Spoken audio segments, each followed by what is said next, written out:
on Moi University. Mr. Speaker, I want you to make a comment on that. Senator now that Senator Manzo was being pushed to substantiate under Standing Order number 105. What happened to my matter? Are we starting to deal with matters of this House administratively, or we are letting matters to be processed through this House, Mr. Speaker? The matter you are raising, the communication from the Speaker is just between where I'm seated and the Speaker's office. So anytime that communication will be brought before this House. So, who is on the floor, Senator Karwale? And you know the procedures of points of order. Point of order or clarification you want? Yeah, just 1 minute.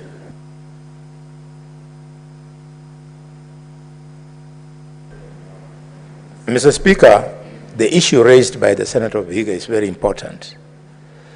The only window left to the chair on such a ruling is for him to come and inform the House that upon verifying the documents that were submitted, he was either convinced or not convinced that the matter had been substantiated. And Mr. Speaker, the people of Kakamega are keenly following because they want to hear whether the matter has been substantiated. The moment it is, the people of Kakamega are going to court to sue the Senate for throwing out the Senator of Kakamega on that day when the Senator of Kakamega, Mr. Speaker, was protecting his younger brother and protecting the integrity of this House, Mr. Speaker. Mr. Boni Karwale, I clearly see the communication is between the Speaker's office and where I'm seated. Anytime that communication will be brought to this floor, I give a very clear guidance on this. So let's proceed. Senator Chalage, 1 minute to conclude. Mr. Speaker, I think we need to be, under your guidance, there should be point of relevancies. This is not somewhere in Avocolo where you are campaigning for Kakamega matters, Mr. Speaker. This is the House of national importance. When Mr. Speaker, those are irrelevancies, Mr. Speaker. Senator Chalage. Mr. Speaker, this is not a bullfighting session. We are seriously conversing. No, I can't. Those are mundane issues, Mr. Speaker. You need to protect the integrity of this House, Mr. Speaker. Mr. Speaker, in conclusion... You're out of order. I can't see an intervention, and you know this House will not shout for points of order. You must Mr. catch Speaker, my eye through the... But I'm waiting for the... Why you are asking me? No, can you focus on what I'm saying? Next. Mr. Speaker, I think, Mr. Speaker, in conclusion, and you know Senator Sifuna should be patient with us. I know the elections of ODM may be stressing him, but Mr. Speaker, can you allow us to do our business here? Mr. Speaker, on the issue of CPC in conclusion, I want to support Senator Onyonga that the President assure the country that 16,000 classrooms will be ready for grade 9 in terms of transition on CPC, Mr. Speaker. As a House, we need to support the government in the rollout of CPC, Mr. Speaker. If anybody has a problem with CPC, bring policy or legislative intervention for the betterment of this country, Mr. Speaker. And that is the only way we will ensure this country moves forward in terms of education. Let us build skill and life-based, Mr. Speaker, so that our people can get value for education and quality education, not quantity education. I thank you, Mr. Speaker. Senator Sifuna Edwin. Honorable Speaker, every day I continue to be a very proud SG of the ODM party, and especially the contribution of members of my party in discourse in this particular House. In fact, the statement by Senator Onyonka demonstrates that he understands that the issues to do with the curriculum-based, competence-based curriculum go beyond school infrastructure, and they go beyond issues of the teachers or the staffing of our classrooms. Honorable Speaker, this is the reason why in the morning today, I gave the President free advice that if there is anyone in this parliament that he needs to keep close, is a senator of Kisii, because he will guide him on some of these issues. Because you can see, Mr. Speaker, if you compare the statement that has been brought by the senator of Kisii and the President's address, it is clear that the senator of Kisii understands the depth of the issues that are bedeviling the CBC. The president took only 2 paragraphs to address the issue, and he only spoke about hiring extra teachers and building classrooms. The issue, as Onyonka has framed it, goes way beyond those 2 issues, Honorable Speaker. You will see that he has spoken about even measures in place to support parents. Here in Nairobi, many of our parents are complaining. Sometimes the kids come home with extremely complex assignments. And they also have an implication financially. You have to buy materials. Parents are being asked to buy printers and so on and so forth. So I wish that on that flight that Honorable, the member of the senator from Nandi was talking about, if we could swap positions so that the current CS becomes a senator and the senator for Kisii becomes a CS, I think the president will benefit from the wisdom more that is coming from the senator of Kisii than from the current CS. Honorable Speaker, this is why we want to make it clear, Honorable Speaker, that you should avail yourself as the executive of all the talent that is available for you in this country so that you are helped.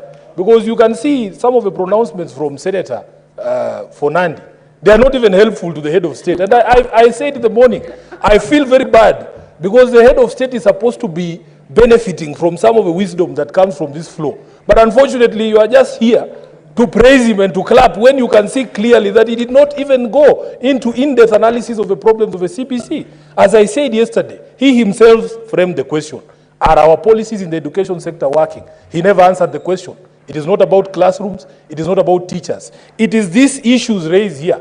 And I hope that we can invite members of the executive when the committee of education is dealing with Senator Onyoka's statement to also imbibe in the wisdom that is coming from Kisii and the ODM party. Honorable Chair, I thank you. Senator David Wakoli. Honorable Speaker, when I wanted to say something, you stopped me from saying it, Honorable Speaker. And someone said, I don't know how to use buttons, Honorable Speaker. But I want to concur with Honorable Onyonka that as a teacher by profession, the ministry and the curriculum being implemented as a big problem.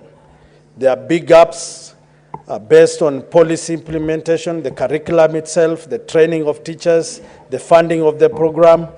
And definitely, Honorable Speaker, if we don't step in the gap now, our whole generation is going to limp in the dark.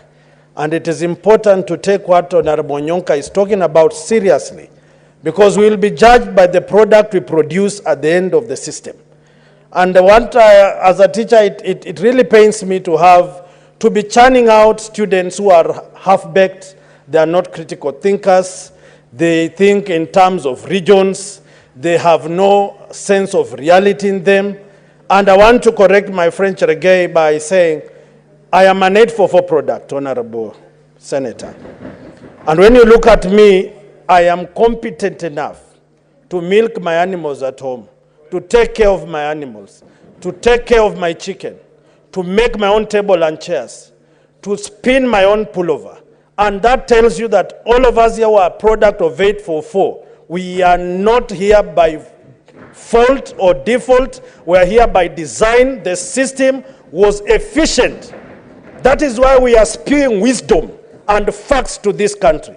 So allow us to shape the future and destiny of our children in the best way we know, and devoid of shenanigans and devoid... noise making. And if this curriculum is going to entertain noise making, Honorable Speaker, then we'll rather go back to 844. So, are you done? If the policy, and I want to repeat,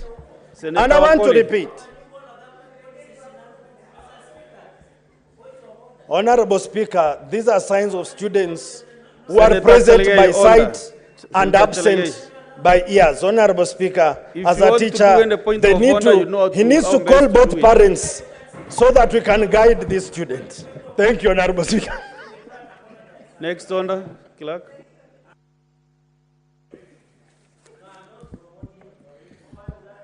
Order number 8, motion Report of the Mediation Committee on the Division of Revenue Amendment Bill, National Assembly Bills number 38 of 2024. There is a motion under number 8. We are resuming the debate which was interrupted in the morning. And Senator Richard Onyonka, you have 8 minutes to conclude.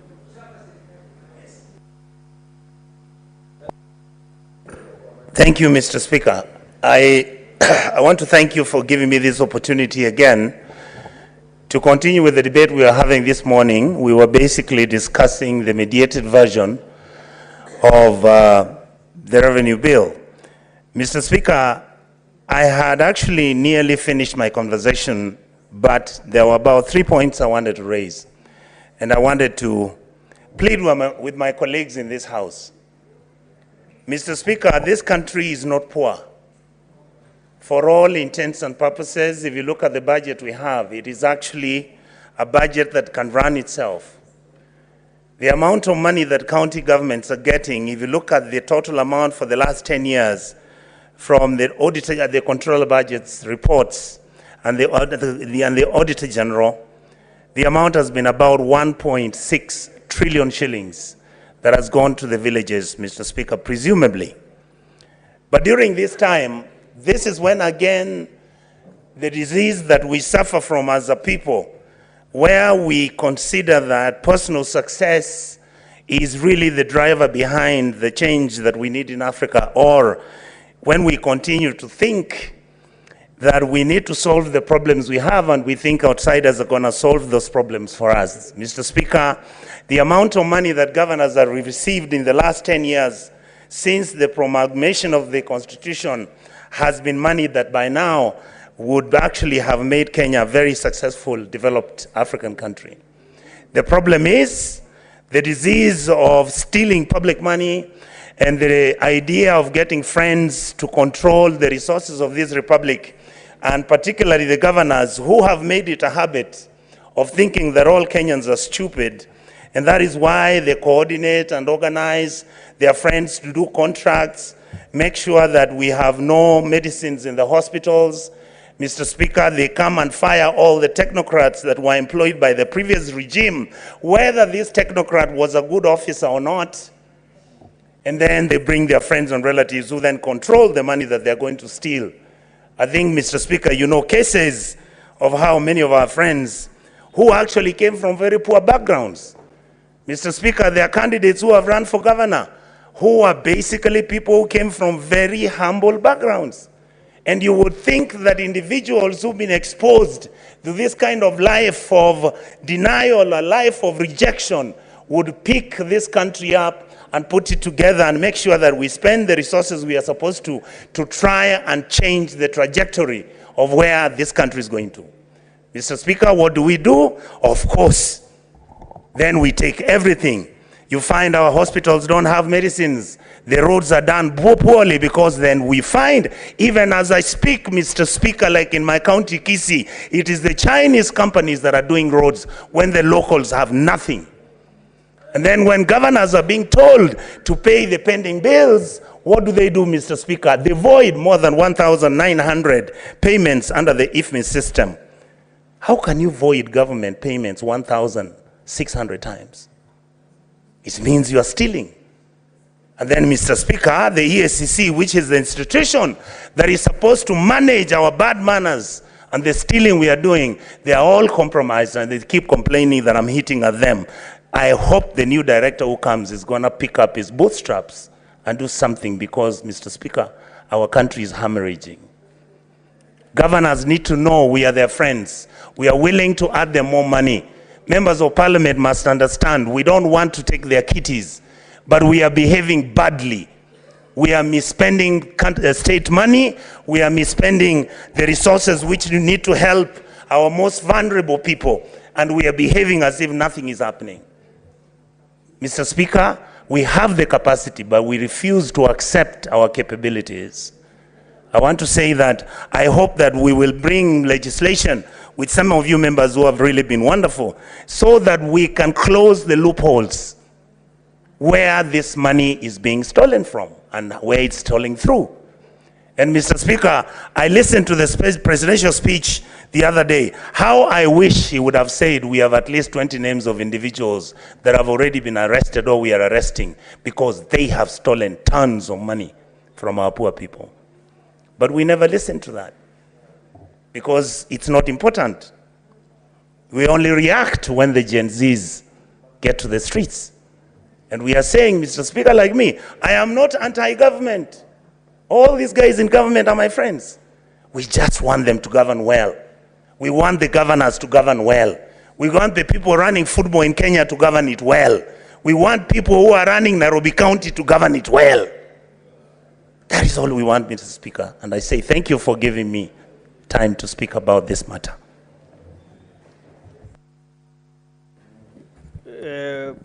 On my screen, I can see some of the senators who contributed in the morning, like Senator Chalage. Did you contribute? You are? Senator Mutembei Mohamed?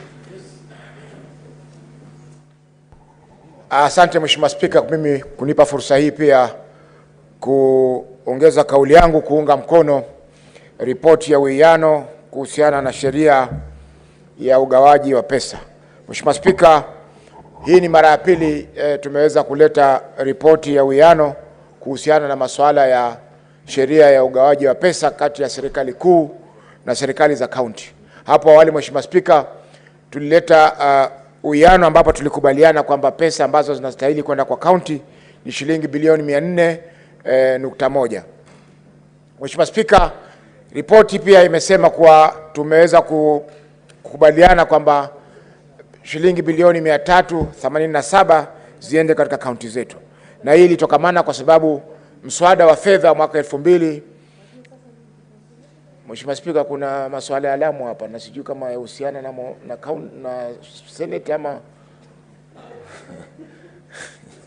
okay. Lea malizie. Asante Mheshimiwa Spika. Ilikuwa Lamu inachamka hapa. Kwa hivyo Mheshimiwa Spika, ni kuwa pesa zimepunguzwa tena mpaka shilingi bilioni 387 kwa sababu ya kuondolewa kwa mswada wa fedha wa mwaka 2024 kutokana na maandamano ya Gen Z na mambo mengine. Mheshimiwa Spika, la msingi hapa ni kuwa lazima pia kaunti zetu zijue kwamba fedha kutoka kwa serikali zinakwenda zikipungua.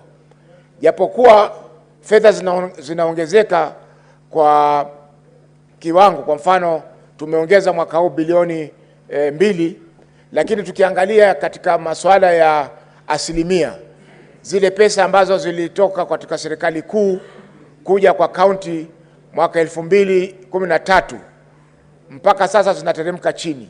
Hii ya sasa nafikiri ni asilimia 13 ama 15 ambaye zile pesa ambazo kutoka mwanzo ziliweza kutolewa. Kwa hiyo Mheshimiwa Spika, ipo haja ya kaunti zetu kujaribu kuingia mifukoni wao wenyewe, waokote zile pesa ambazo natakana kuokota. Kama ni masuala ya kuleta mifumo ya kiteknolojia ya kuweza kukusanya pesa, ifanyike hivyo ili pesa zinazokusanywa katika kaunti Mheshimiwa Spika ziwe zinajulikana na vile vile pia zinatumika kwa yale matumizi ambayo yatasaidia maendeleo katika kaunti zetu. Mheshimiwa Spika, haiwezekani mpaka hivi sasa kaunti nyingine bado zinaokota pesa kwa mkono. Mtu anatoka asubuhi na vitabu 10 akiregesha labda vitabu 2, pesa ambazo amekusanya hazijulikani na wala hazifanyiwi hisabu na haziingii katika hesabu za auditor mwisho wa mwaka. Kwa hiyo Mheshimiwa Spika, lazima katika ile tunaita on source revenue, kaunti zetu lazima zijitahidi ili ziweze kukusanya hizi pesa.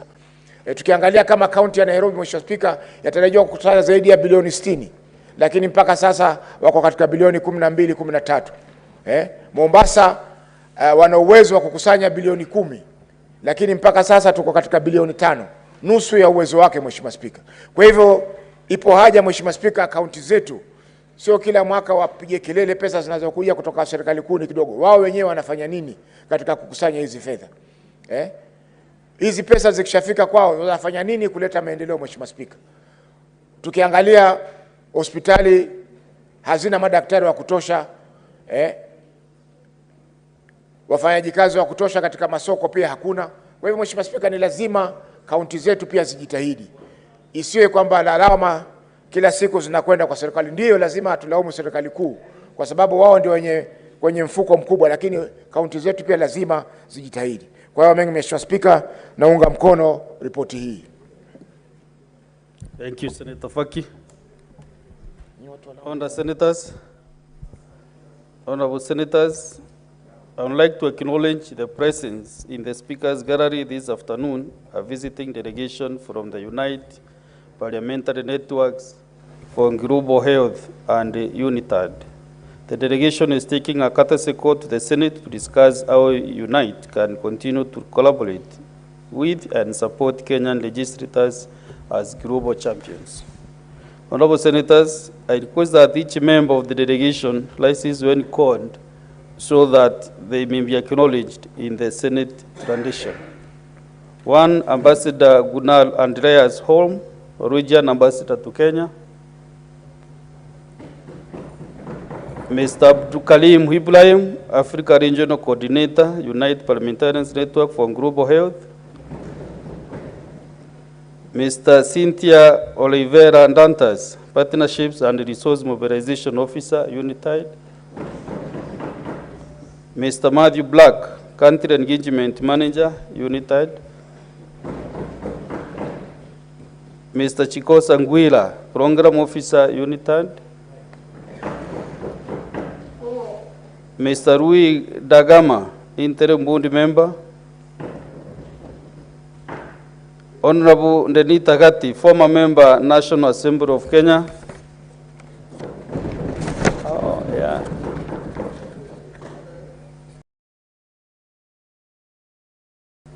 Ndenita, I served with her in the tour of the parliament. Karibu Senate. Honorable Sevinuk Stentrand, Member of Parliament, Norway. Honorable Federica Onoli, Member of Parliament, Italy. And Honorable Jean Francois Isbaye, former Member of Parliament, France. And this great team is accompanied by partners of United Parliamentary Networks for Global Health and UNITAD, who are actually 13 numbers. We recognize your presence in the Senate. So, Honorable Senators, on behalf of the Senate and on my own behalf, I extend a warm welcome to the delegation and wish them a productive visit and fruitful discussions on the vital work of advancing global health, particularly in collaboration with the Kenyan lawmakers. I thank you.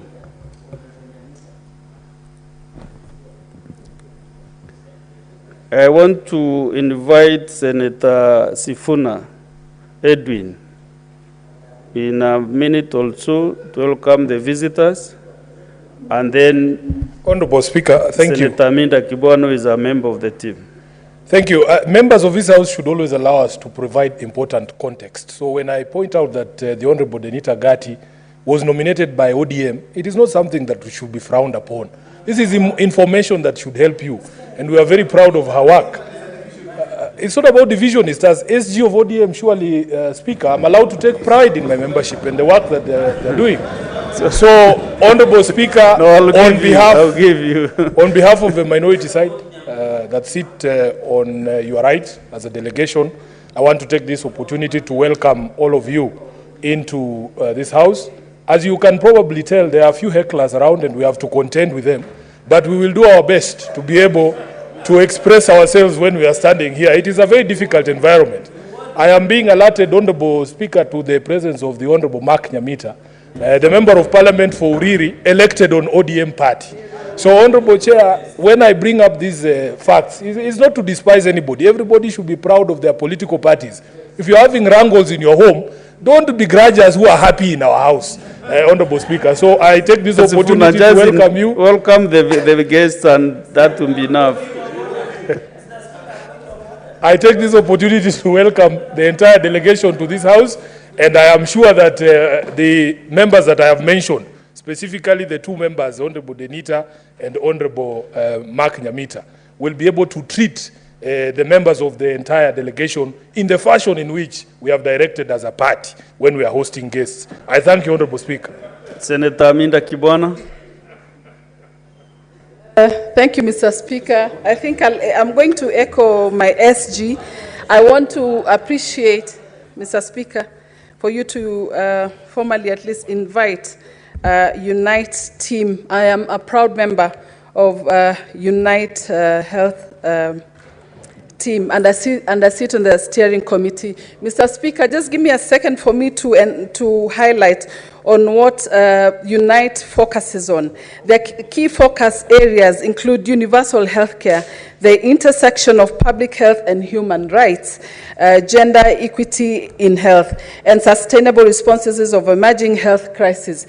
Unite are policymakers, academics, and civil society. Unite amplifies voice of parliamentarians to advance global health and ensures inclusive, effective governance, Mr. Speaker. And one of the Unite's meaningful step is to strengthen partnership across the region. Notably, the chapter initiated a collaboration with the University of Health and Allied Science in Ghana. And right now they're in Kenya trying to collaborate and work with us to develop an academic program and also global campaigns and public health awareness, Mr. Speaker. Mr. Speaker, allow me to thank Abdul Karim Ibrahim, who is the African Regional Unite Parliamentarians Network, for bringing us together.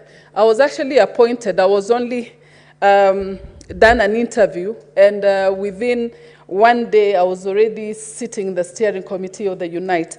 I take my pride. Unite has taken me places, has initiated for me to go to different countries. The other day, I was appointed to go to Berlin to sit as a panelist in the in one of the health. It was. Seriously, I can't remember. That was during the time that we were going through impeachment, so I was unable to attend. But I take pride and I welcome them. I welcome also the members of parliament from different countries. I tell them Kenya is a beautiful country, and as much as you may see our debate here, they are quite healthy, and at the end of the day, we remain very good friends from both opposition and government side. So I really want to welcome you, and I say I'm sure you have enjoyed and, of course, benchmarked all the other places that you have been to, Makwiny, Kenyatta Hospital, and the rest of the place. Now I know you're going to the National Assembly, but I want to tell you that Kenya is the place to be, and Kenya is a country to engage with. Thank you very much. Yeah, I will also give the majority leader a minute also to welcome this. Thank you, Mr. Speaker. Now that is a welcoming remark. You know, Speaker, as a father of this House, you should know the trade of all your children. There are some for welcoming guests and there are others for other duties. Senator Sifuna is for other duties, Mr. Speaker. Mr. Speaker, I want to join my colleagues in welcoming this gracious team.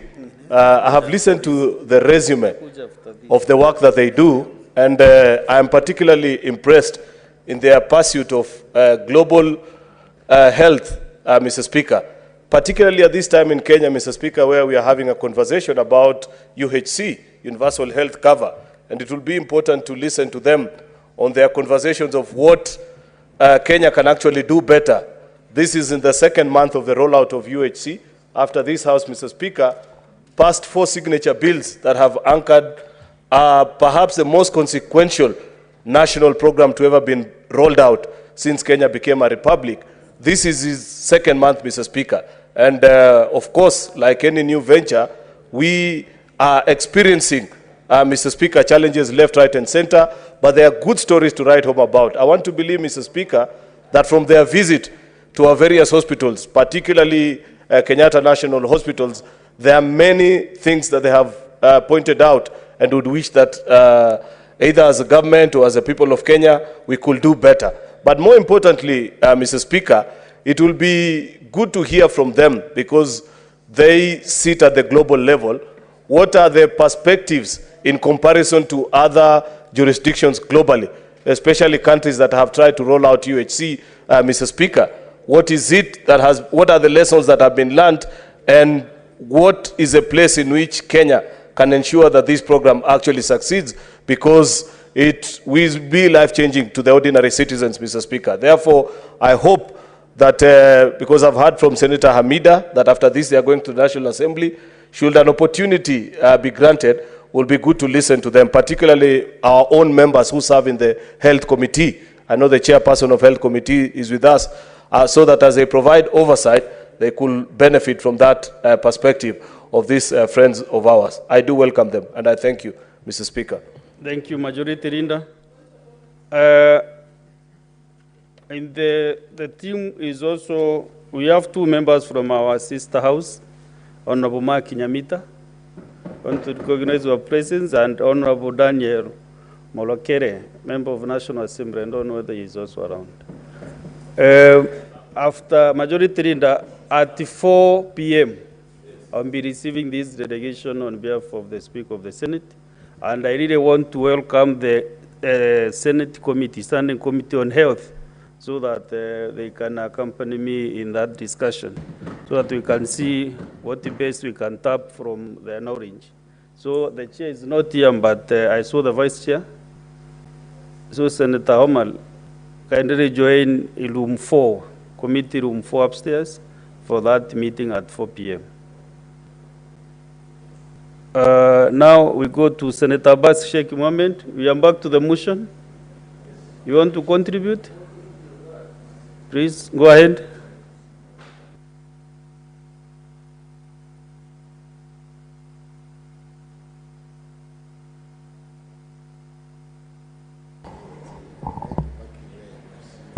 Thank you, Honorable Speaker.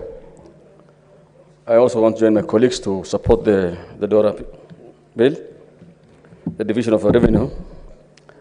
Honorable Speaker, I want first to commend the Committee of Mediation for the good work they have done. However, I have concerns that, Honorable Speaker, we expected more money than what we have been given. The 2 billion shillings actually is not enough to take care of the county's interest, because at most they will get something like for 2 million shillings each. And there's so much to, you know, this country, the larger population is actually the counties.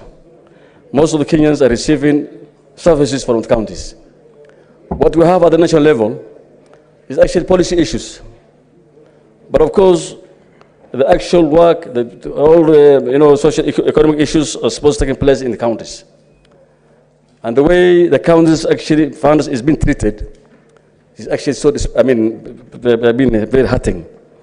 That every time when there's a budget to be made, there is issues of mediations and all these things. And I think we need to look into this issue and look into the bills of the acts that governs these issues, and this should be done once and for all. I also suggest that all funds, all preparation of budget bills, the making of the county bills, the county financial issues shall first come through the Senate. And it's only after that that we can be able to take these things to the National Assembly, so that they can be able to allocate the necessary bills. Honorable Speaker, this business of delaying the appropriation of the bills, the approval of the bills of finance is actually causing a lot of delay. Counties are paying a lot of wage bills. They are paying for services, the medical services, issues. They are paying for other services like water. And the more we keep delaying, the counties actually are incurring a lot of a lot of pending bills. And they have inherited already some pending bills that need to be paid. Some of them have actually been taken to court of late. One other thing is actually we need to be strictly following the law. That the 15%, every time the counties are not even getting the 15%, they get less than the 15%. Honorable Speaker, one other thing is that despite the seepage taking place in the counties, the corruption in the counties is not only in the counties. Corruption is actually everywhere in this country. In every institution, corruption is there. So it's a high time that we should be able to institute a very serious measures against the corrupt people who are actually trying to steal money, steal properties of public properties, and therefore it's always I hear, oh, the county has a lot of corruption, but the corruption has emanated from high levels, and therefore the best thing is, and I said many times, we need to strengthen our institutions to oversight. For the oversight institutions like the Anti-Corruption Commission, the Senate, and the DPP, the OPP, the DICs, these people should be strengthened. So at least they will be able to cap these business of stealing money left and right. One other thing, Honorable Speaker, I think the Senate should also take its own responsibilities to do a proper oversight. But the problem is that you bring somebody, a governor, to bring the committees, the money is not even adding up. But honestly, from there, the Senate has no authority. And therefore, I think we need also to review those oversight roles for the Senate. With those few remarks, I support the bill, Honorable Speaker.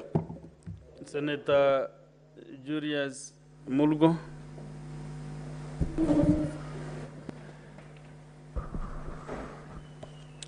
Thank you very much, Mr. Speaker, for giving me the opportunity to also add my voice to those of my colleagues.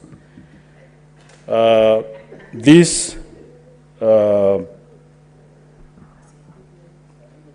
issue of division of revenue is something that is a big debate between the houses, and big debate in the minds of many because of what they see happening on the ground.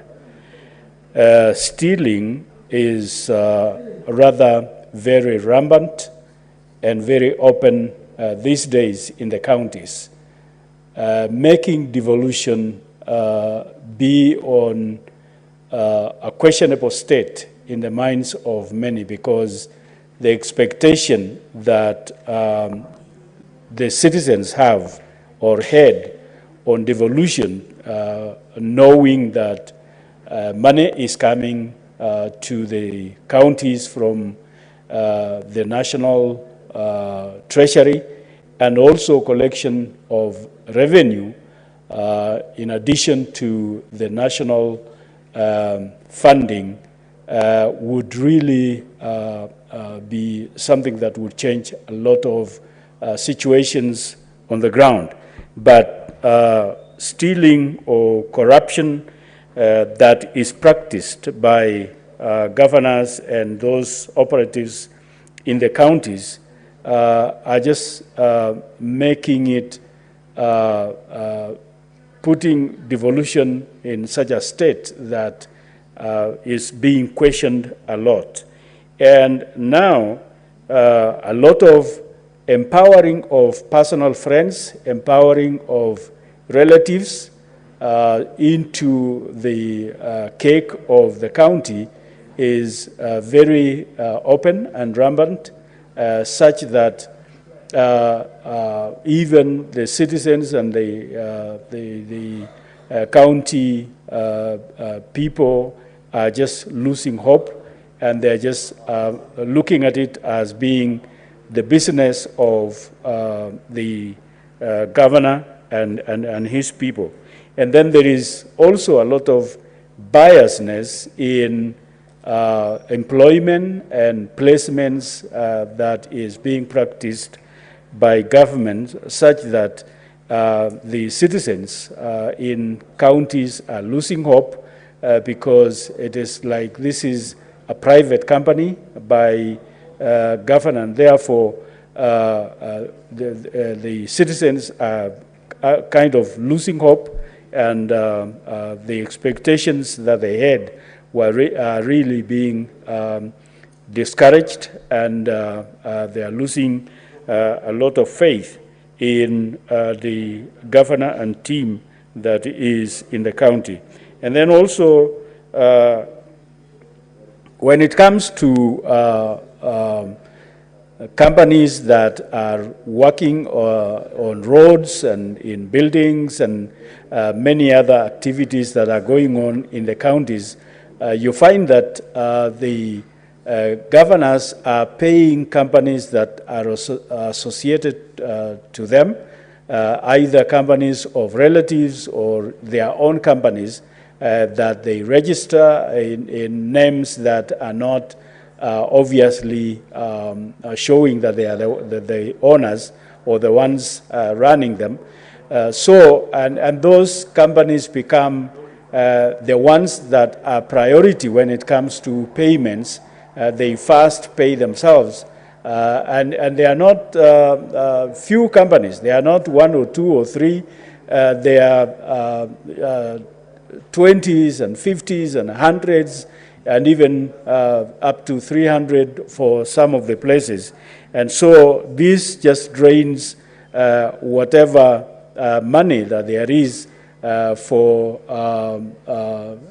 bills that are supposed to be paid and spread to other companies, so that there is spreading of money and there is also circulation of money among other companies, and therefore at the end of the day among many other maybe people that run businesses here and there, because if the money is spread, everybody will benefit. There will be people that will buy vegetable, there will be people that will buy sugar, there will be people that will pay others for working on their lands and working on their settings here and there. And therefore, a county becomes a county that, money is spreading to everybody. But this is not happening because companies are just made, or payments are made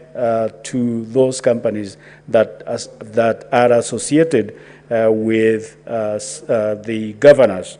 And also running counties like it is their own private companies, because people are just intimidated so that the governor is not criticized, or those who are working with the governor become lords and become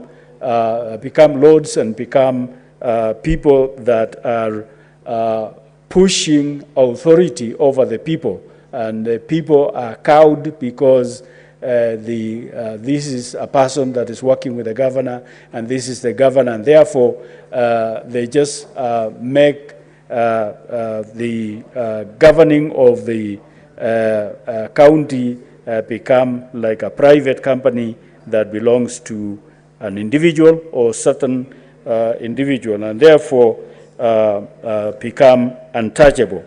Revenue collection is also not up to where it's supposed to be in most of our counties, because there is a lot of stealing. If the boss is stealing, and those who are collecting the revenue know that this belongs to the boss, and therefore they will go ahead and help themselves and steal from the first stage of collection, and therefore at the end of the day everybody will steal it because they have seen the governor stealing it. So that leaves development in a devastating situation. You talk of roads that are impassable in most of the places, and you talk of health that is really frustrated. The doctors and the nurses and everybody that is supposed to be working and contributing to well-running of health facilities and health activities are just disappointed, they are discouraged and demoralized. So that brings down the levels of services of health, and therefore a lot of people are losing lives, and situations that would be helped health-wise are just running out of hand because the governors are not running the hospitals like they should, so that it helps the people. And then also something that governors are running away, or counties are running away from ECDE, which is devolved, and it is the work of the governors, but they are making them or treating them like they don't belong there. They're just like orphans in somebody's home whose children are there, and therefore looking at these orphans with an unfair eye. And so ECDE really don't know where they belong. They don't know where they are supposed to be because the governors are not treating them with regard, with the treatment they should be receiving, because that is where they belong. And therefore, something really needs to happen so that the counties are made to be responsible for ECDE.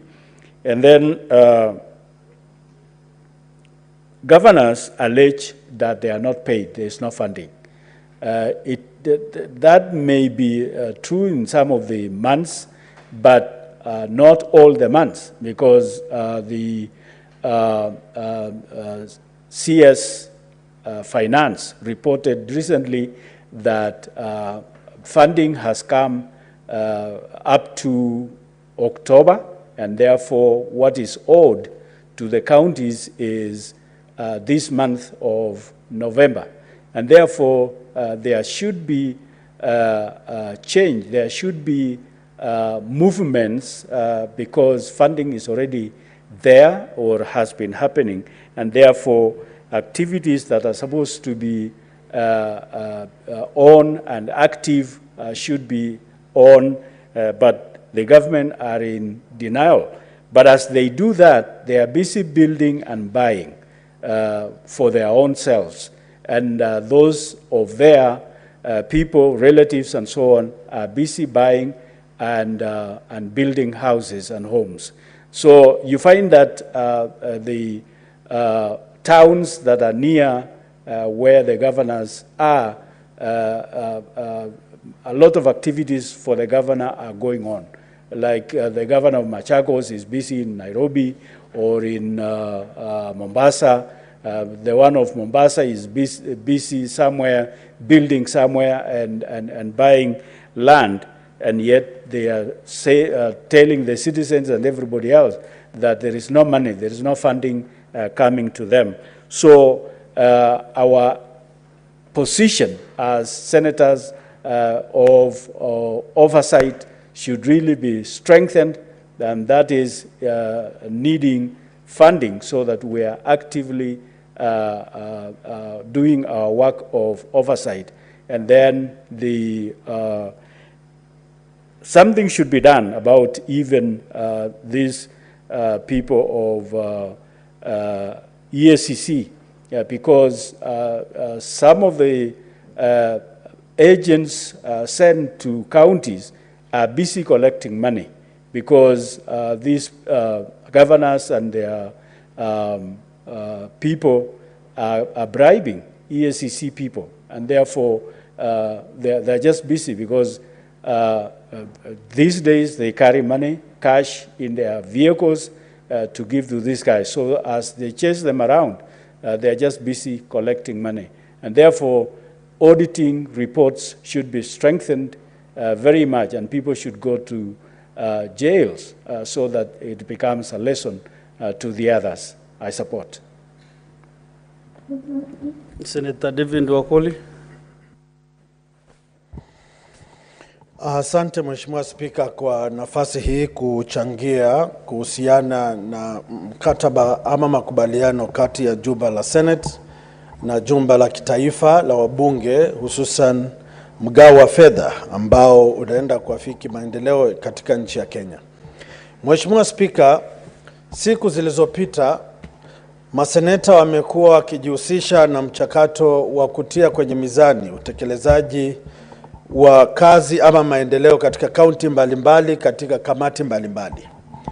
Na baadhi ya magavana waliokuwa wanakuja, wengine walikuwa wangwana wakikubali makosa, wengine wakikana makosa, na sisi tukiwakosoa.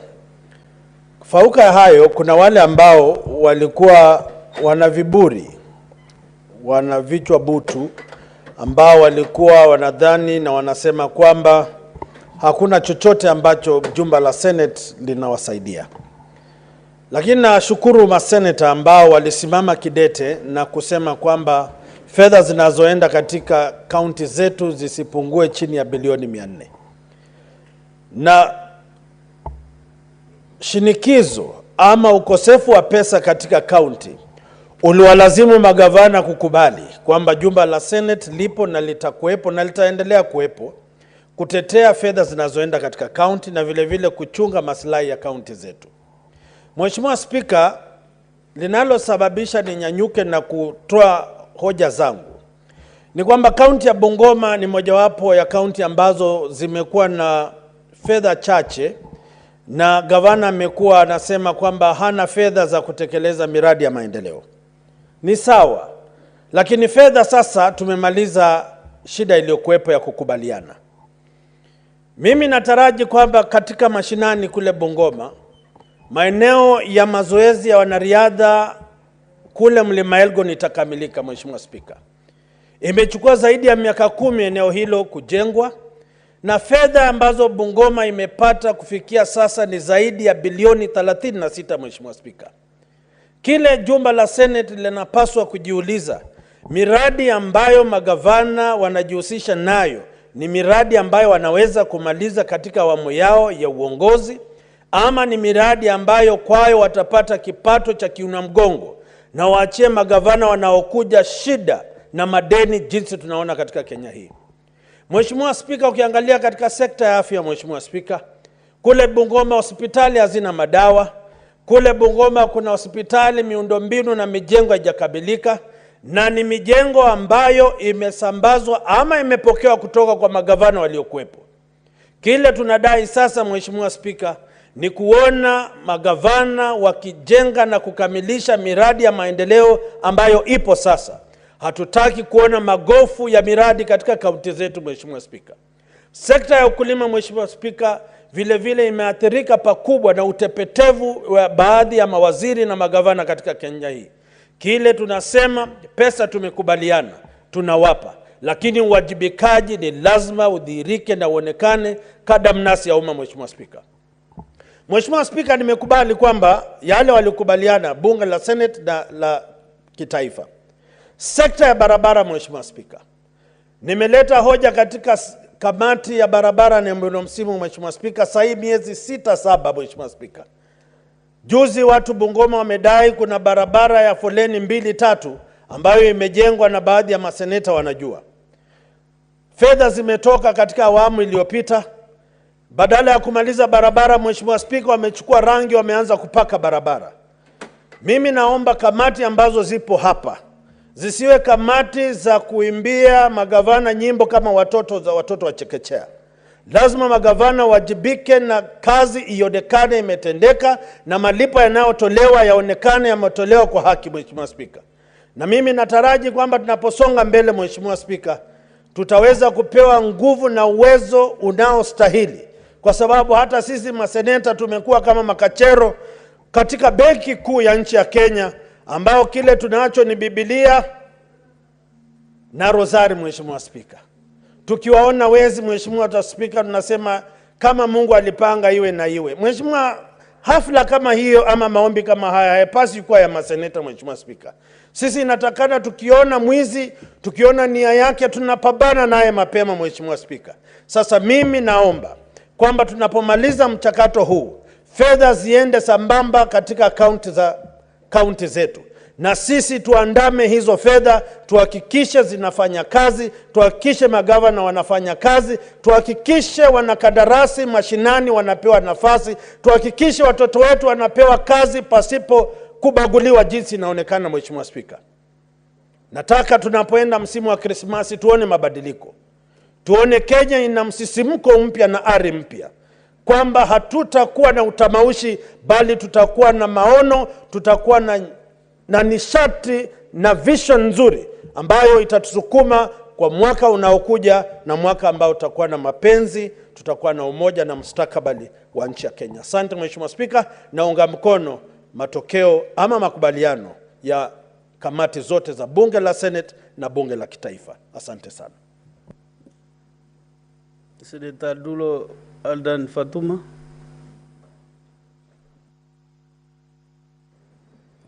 Thank you, Mr. Speaker. Mr. Speaker, I stand to support this report, although with a very heavy heart. And why I'm saying this is because of what I see in my county and many other counties are doing in the committees I sit. Mr. Speaker, we sit here every year. We fight for counties to get budget allocation. And I have been in this house, this is my third time. Some of the senators who have passed through this house, they are those who have even sacrificed their lives in the last Senate, where they have been threatened by the government, where they have been arrested just simply because of supporting a certain position in the House as far as a third generation formula is concerned. Mr. Speaker, according to what I'm seeing in my county, it's like Kenyans don't know the role of senators. Because when you comment or maybe carry out your oversight, people ask you, what have you put on the table as far as development is concerned? Why have you not given us bursaries? And yet, we sit in this house, fight with national government, fight with National Assembly, fight with CRA to make sure that counties get budget allocation. And I think Senate needs to have a lot of sensitization as far as our role is concerned in many counties, because they don't seem to understand why they have elected their senators. Mr. Speaker, why I'm saying I'm supporting this motion with a heavy heart is because of the kind of practice I'm seeing in my county. And even before this house, Mr. Speaker, we push for money, governors refuse accountability. They don't want to be held accountable. And yet, when this money gets delayed, they are the ones shouting on top of their voices that there is no money, oh, there is no that, we cannot be able to run our activities. And when they have the money, they don't even carry out those activities. Mr. Speaker, I have actually really wondered why Senate is there. Because we have a rogue governor in our county who has refused to appear before certain committees of the House, who refuses to honor summonses, who cherry picks which committee he should appear before and which committee he doesn't appear before. He has actually taken 2 committees of the House to court to refuse accountability. And you will wonder, he's the one who will sit or maybe shout in the county that he has not received budget. Mr. Speaker, we have institutions apart from Senate that is supposed to hold these governors accountable. But they are not doing what they are required to do by law. Mr. Speaker, as far as Governor for Isiolo is concerned, we need direction from your chair, because there is no way that he will appear before Cohesion Committee and refuses to appear before Committee of Health, and he takes them to court. That is abuse of this particular House. He will appear before a certain committee and disparage other committees, because when he appeared before Cohesion, he actually praised the committee and said, this is the best committee of this House. And the rest are not committees that he should appear before. If I may go to health, Mr. Speaker, most of our hospitals, they don't have drugs. Completely. I have had my morgue in my county that has not been working for the last 2 years, Mr. Speaker. I bring a statement to the floor of the House. It goes to the committee. The governor refuses to appear. He refuses to honor summon. Warrant of arrest is issued. He rushes to court to block it.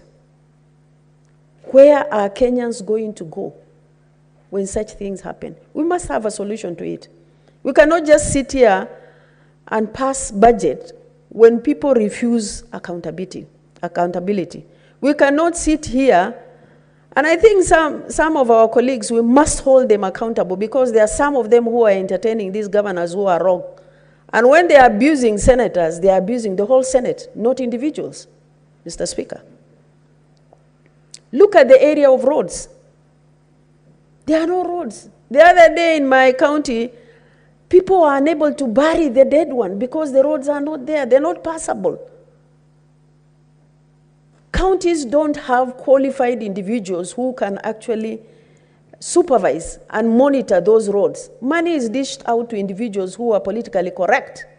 And yet the roads are not done, Mr. Speaker. In their reports, they will say that we have done ABCD roads. And when you go on the ground, those roads are not there. What is the role of the Auditor General? What is the role of other institutions? Those are questions we need to ask ourselves. I mean, really, this is 21st century. We always keep on crying, this is not happening, that is not happening. Water, a lot of money is allocated.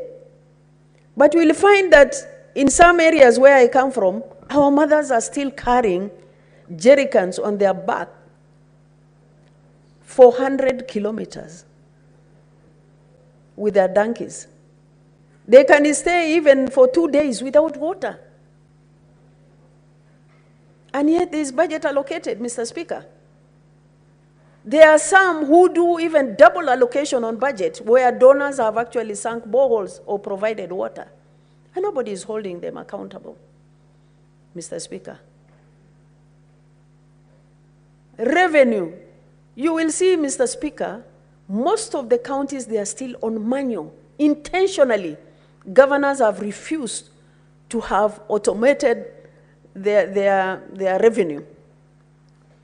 It's going into people's pocket. We cry here, we don't have money. We fight with National Assembly every time that they should increase budget allocation when county is refusing to automate their revenue collection. And that is what should have actually supplemented the national budget allocation, Mr. Speaker.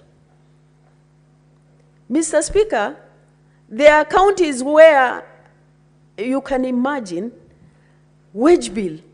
For a county like Isiolo, the wage bill is at 50 right now, and they keep on actually recruiting people. Mr. Speaker, it's very sad when a county submits a report that is doctored, that is tampered with before a committee, and the committee sits there and praises that particular report. Isiolo County Governor recruited 42 advisors.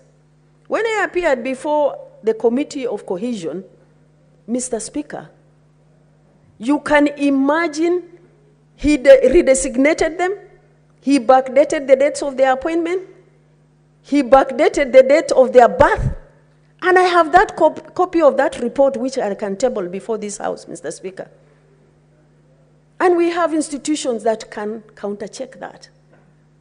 Somebody who has been appointed as an advisor, who has never been to school, he's earning a salary of 200,000. He has only an ID to himself, Mr. Speaker. Yet we have our kids who are graduate, who are PhD holders, who are master's holders, jobless. And that one salary that is given to one individual who has retired, Mr. Speaker, could have employed 2-3 graduates in our counties, Mr. Speaker. And somebody has audacity to say that I know everybody in this government and nobody will take me anywhere. Very sad. We have individuals recruited in Isiolo County as far as from Mombasa running their businesses. In all the counties, you will see over 80 staff who are ghost workers, Mr. Speaker. And I can provide the list on the table of the Senate. And nobody is taking action, Mr. Speaker. The law says wage bill should not go above 35%. No county in this country, Mr. Speaker, today has wage bill that is below or is 35. No county, Mr. Speaker. Mr. Speaker, let me not pour a lot of the challenges I face in my county and many counties that I've actually seen, because you will see even the Auditor General's report. In some of the counties, Auditor General report does not capture development projects where millions and billions are losing, Mr. Speaker. We're losing a lot of money. The report of Auditor General will cover allocation to COG, allocation to CAF. When you can imagine, if you check a particular county, they are losing a lot of money, Mr. Speaker. We have projects that have stalled. Nobody is holding those governors accountable for those projects. National government projects are also, some of them, they have stalled.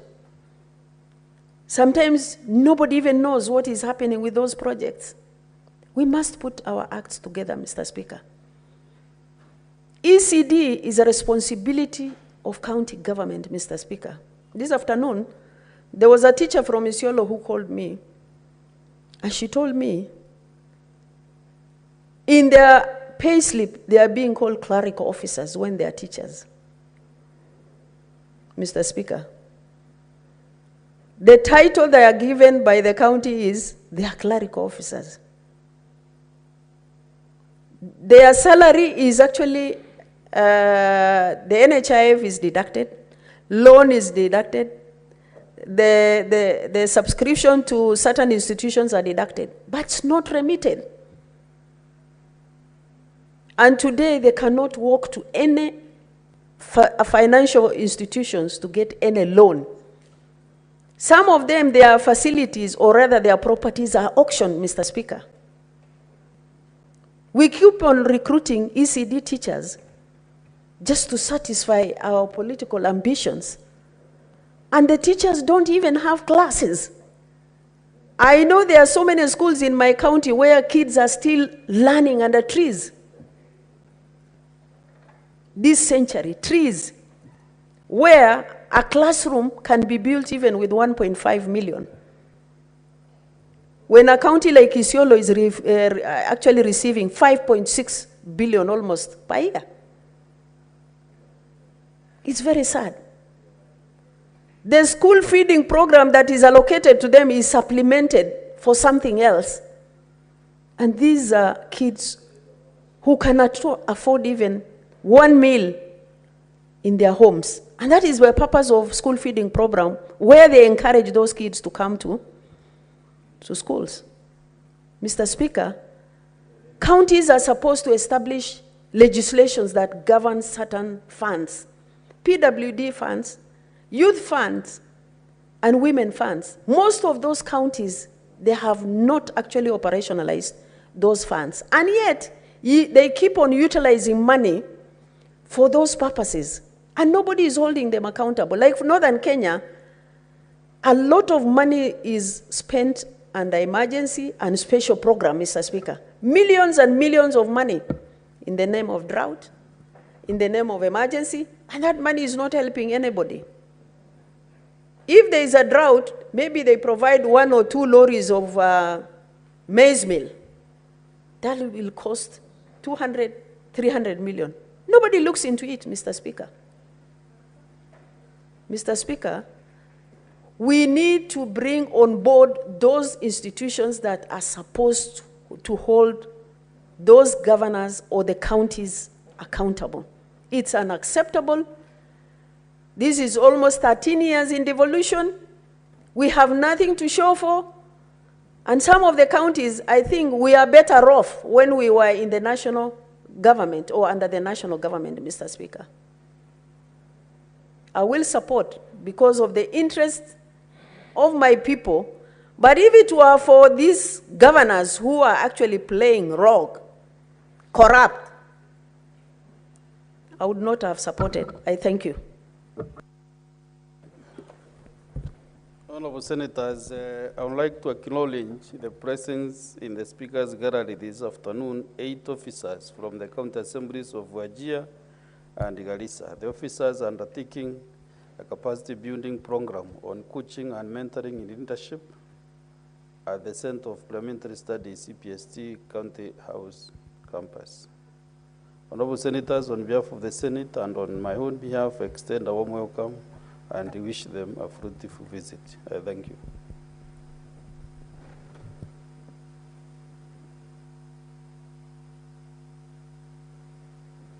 Senator Mungatana. And 1 minute to welcome the visitors from Garissa and Wajir counties. Okay. Thank you, Mr. Speaker, for giving me the opportunity to welcome the visitors. Mr. Speaker, I want to particularly welcome the visitors from Garissa, who are our good neighbors on the other side of the county of Tana River. We also welcome the other visitors who have come. Mr. Speaker, I know that when they go to the CPST, they learn a lot. There's a lot of capacity building in that college. And we believe, Mr. Speaker, that the time that they will spend here in Nairobi with us, they will come back better leaders and more equipped to serve the specific counties where they come from. Mr. Speaker, I welcome them. Thank you, Mr. Speaker. So we are back to the motion, last but not the least, Senator Wambua Enoch.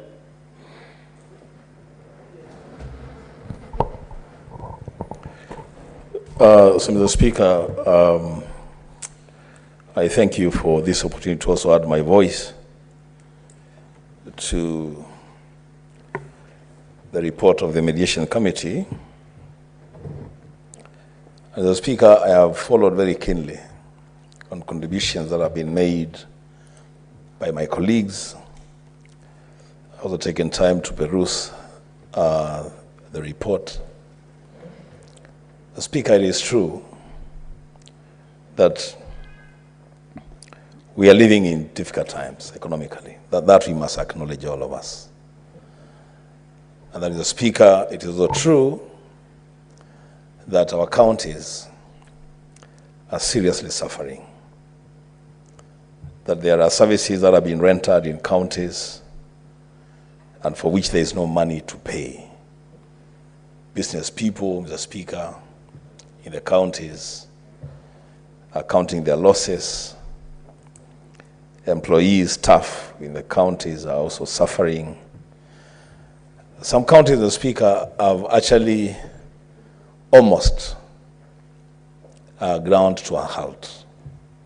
And so, Mr. Speaker, it is in the context of that background that we are debating this recommendation by the Mediation Committee to agree on a figure that, in the wisdom of the committee, because we gave the committee the mandate, then the figure in their own wisdom then is reasonable. Mr. Speaker, allow me to say a few things before I make a declaration on my position on whether I'll support or I don't support. One, Speaker, as we debate this report, it shall be remembered that our counties, most of them, have actually come under the capture of sitting governors. That governors have actually become the stumbling block for success and progress in their own devolved units. I say this, Mr. Speaker, because having listened carefully to what almost every senator said,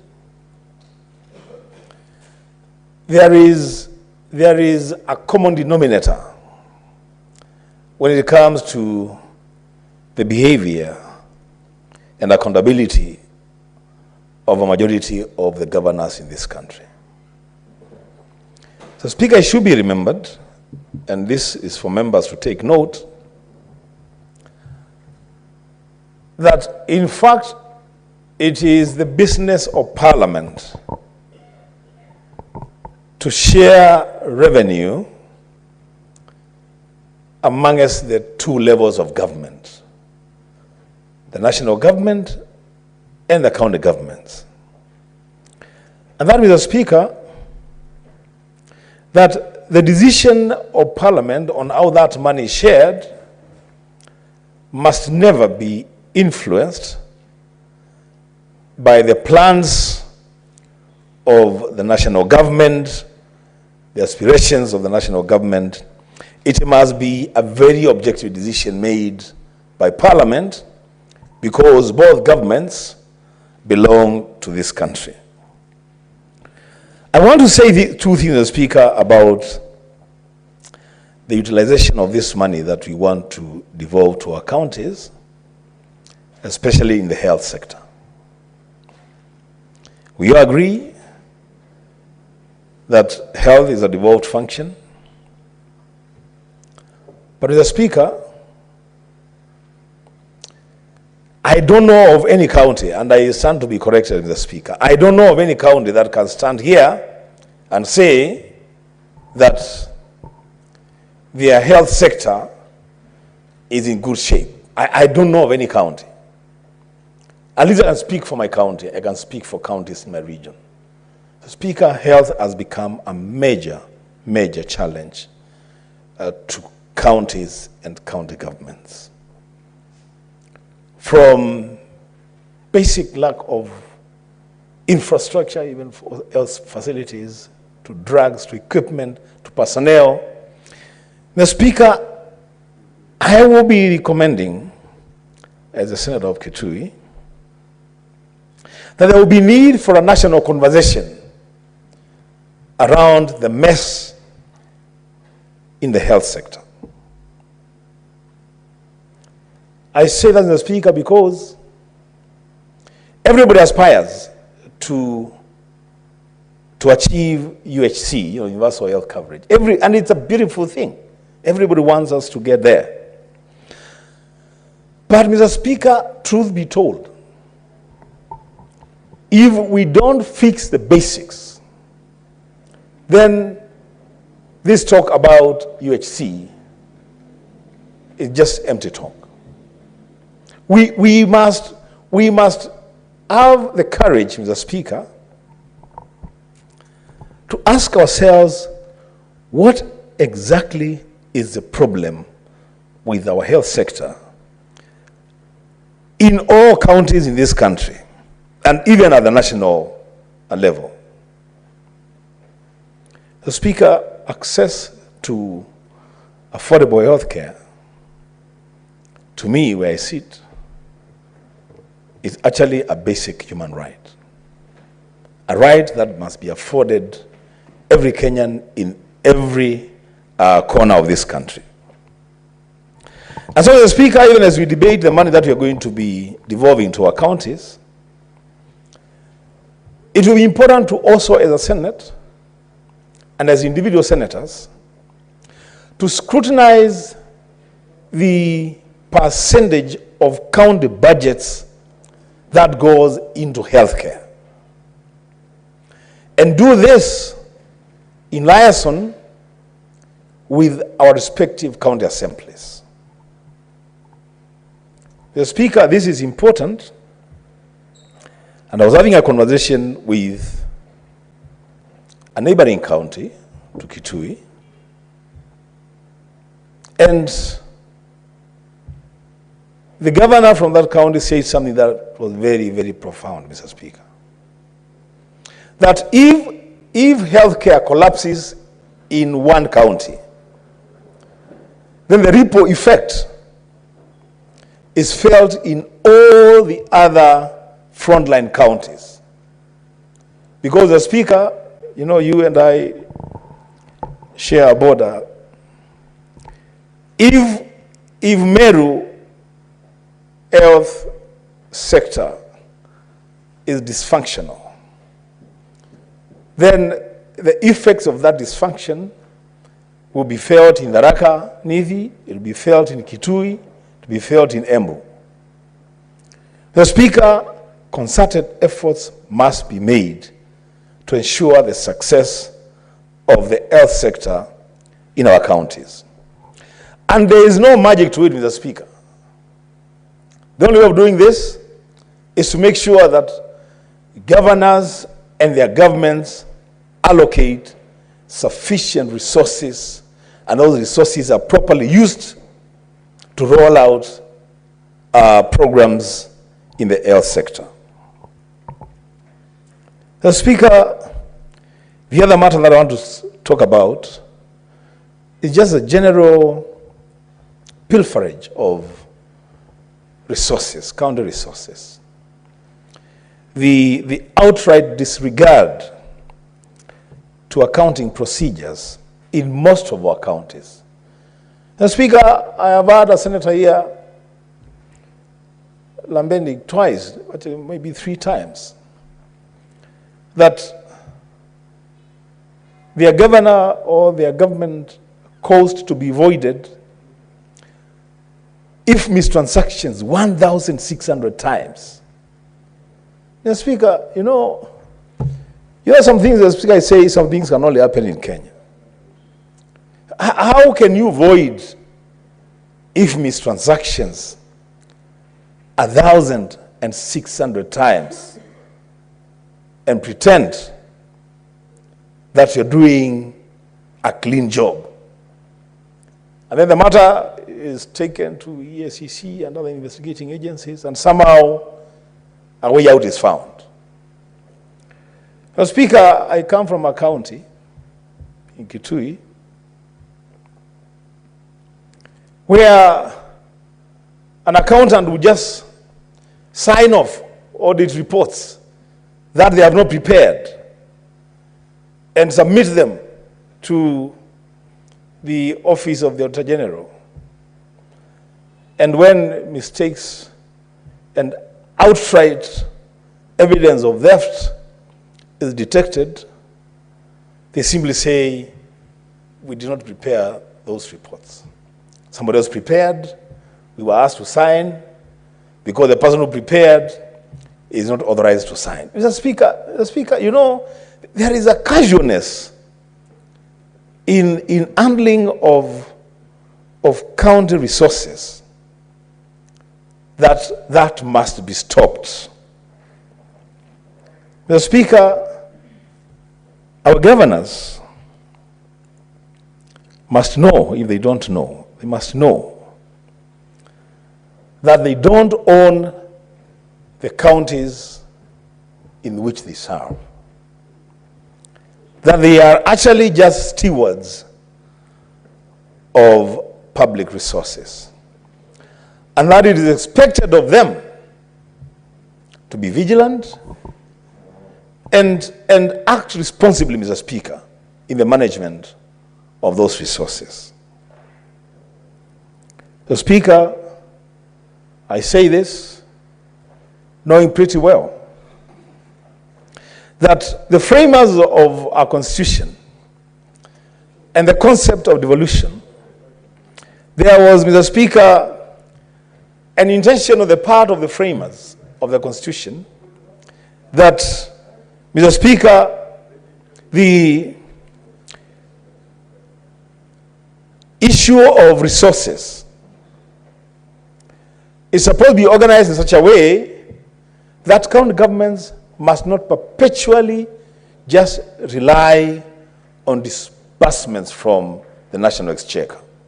That they should look for revenue streams within their counties without necessarily, Mr. Speaker, overburdening the local communities, but to raise sufficient funds to be able to carry out basic functions.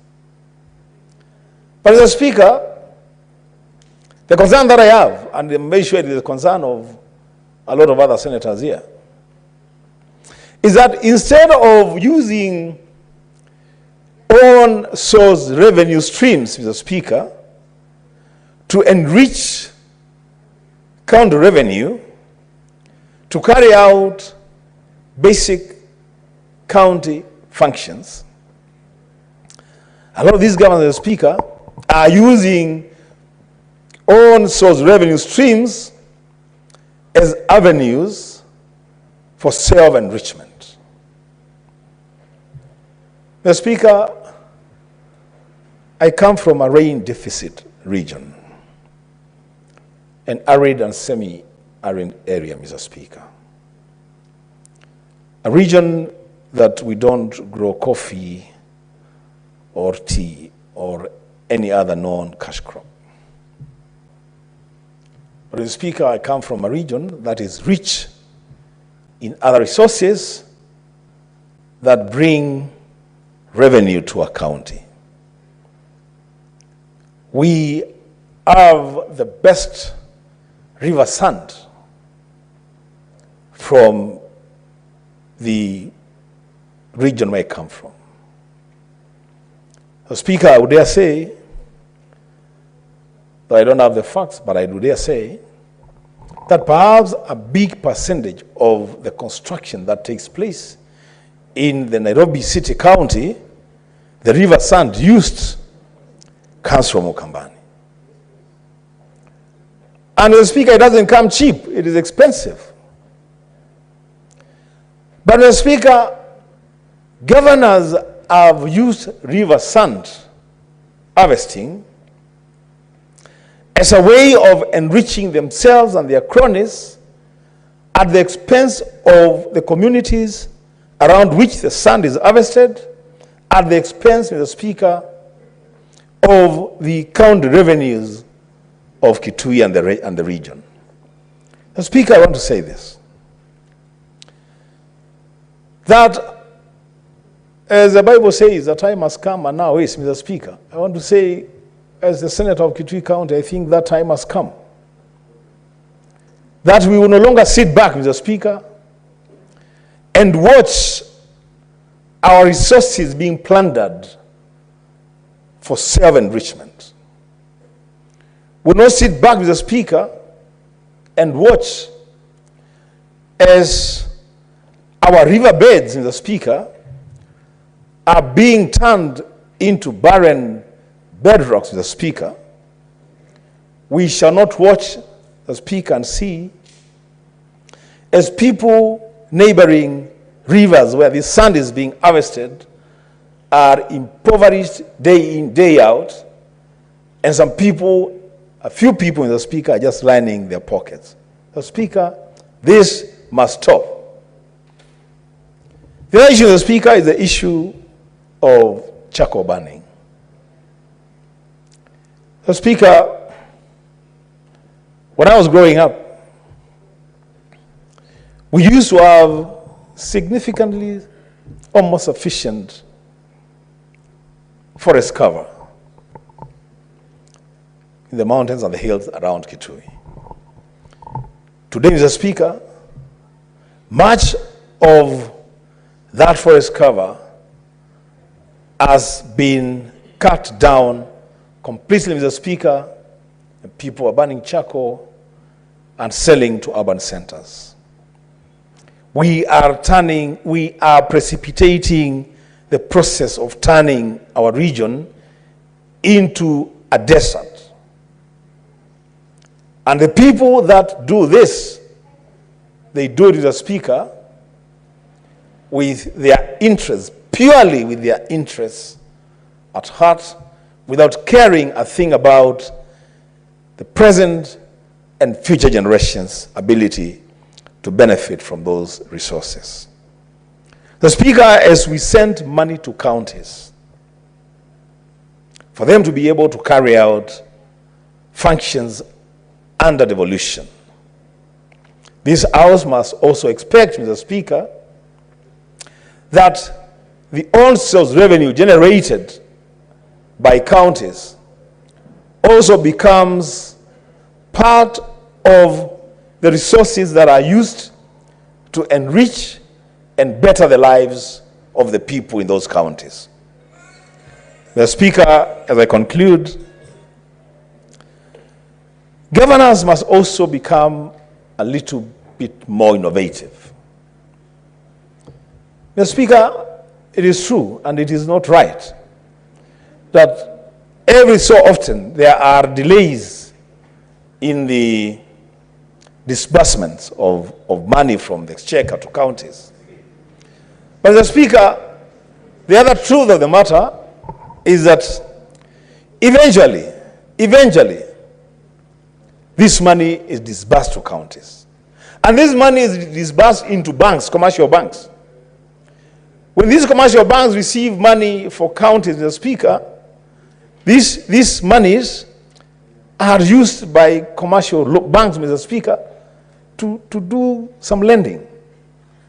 Mr. Speaker, governors must also be a little bit more innovative and ensure that they get into agreements with commercial banks operating within their counties, Mr. Speaker, so that they have standing orders that on every 26th or 27th of every month, every member of staff in the counties are paid their dues, whether the money has been credited to the account or not, because eventually that money will come. And these banks, Mr. Speaker, do a lot of business, again, with county monies. Mr. Speaker, I want to conclude by saying that, yes, the Senate would have wanted to see 400 billion taken to counties, but as the Speaker, the available amount that the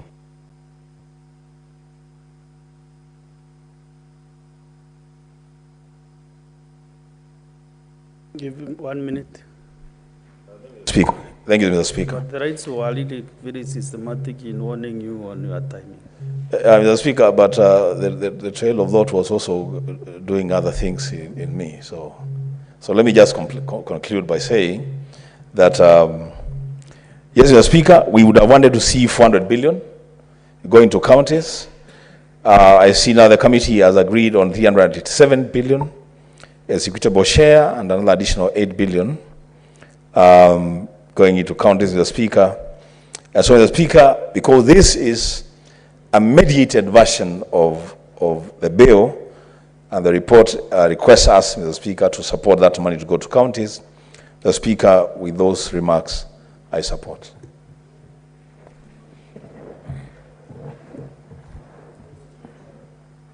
You know, this screen of mine is funny.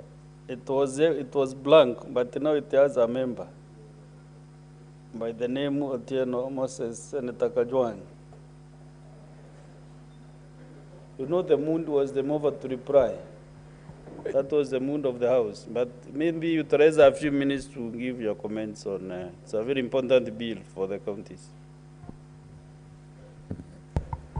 Thank you, Mr. Speaker. The Division of Revenue Bill is a most important financial instrument that this House considers.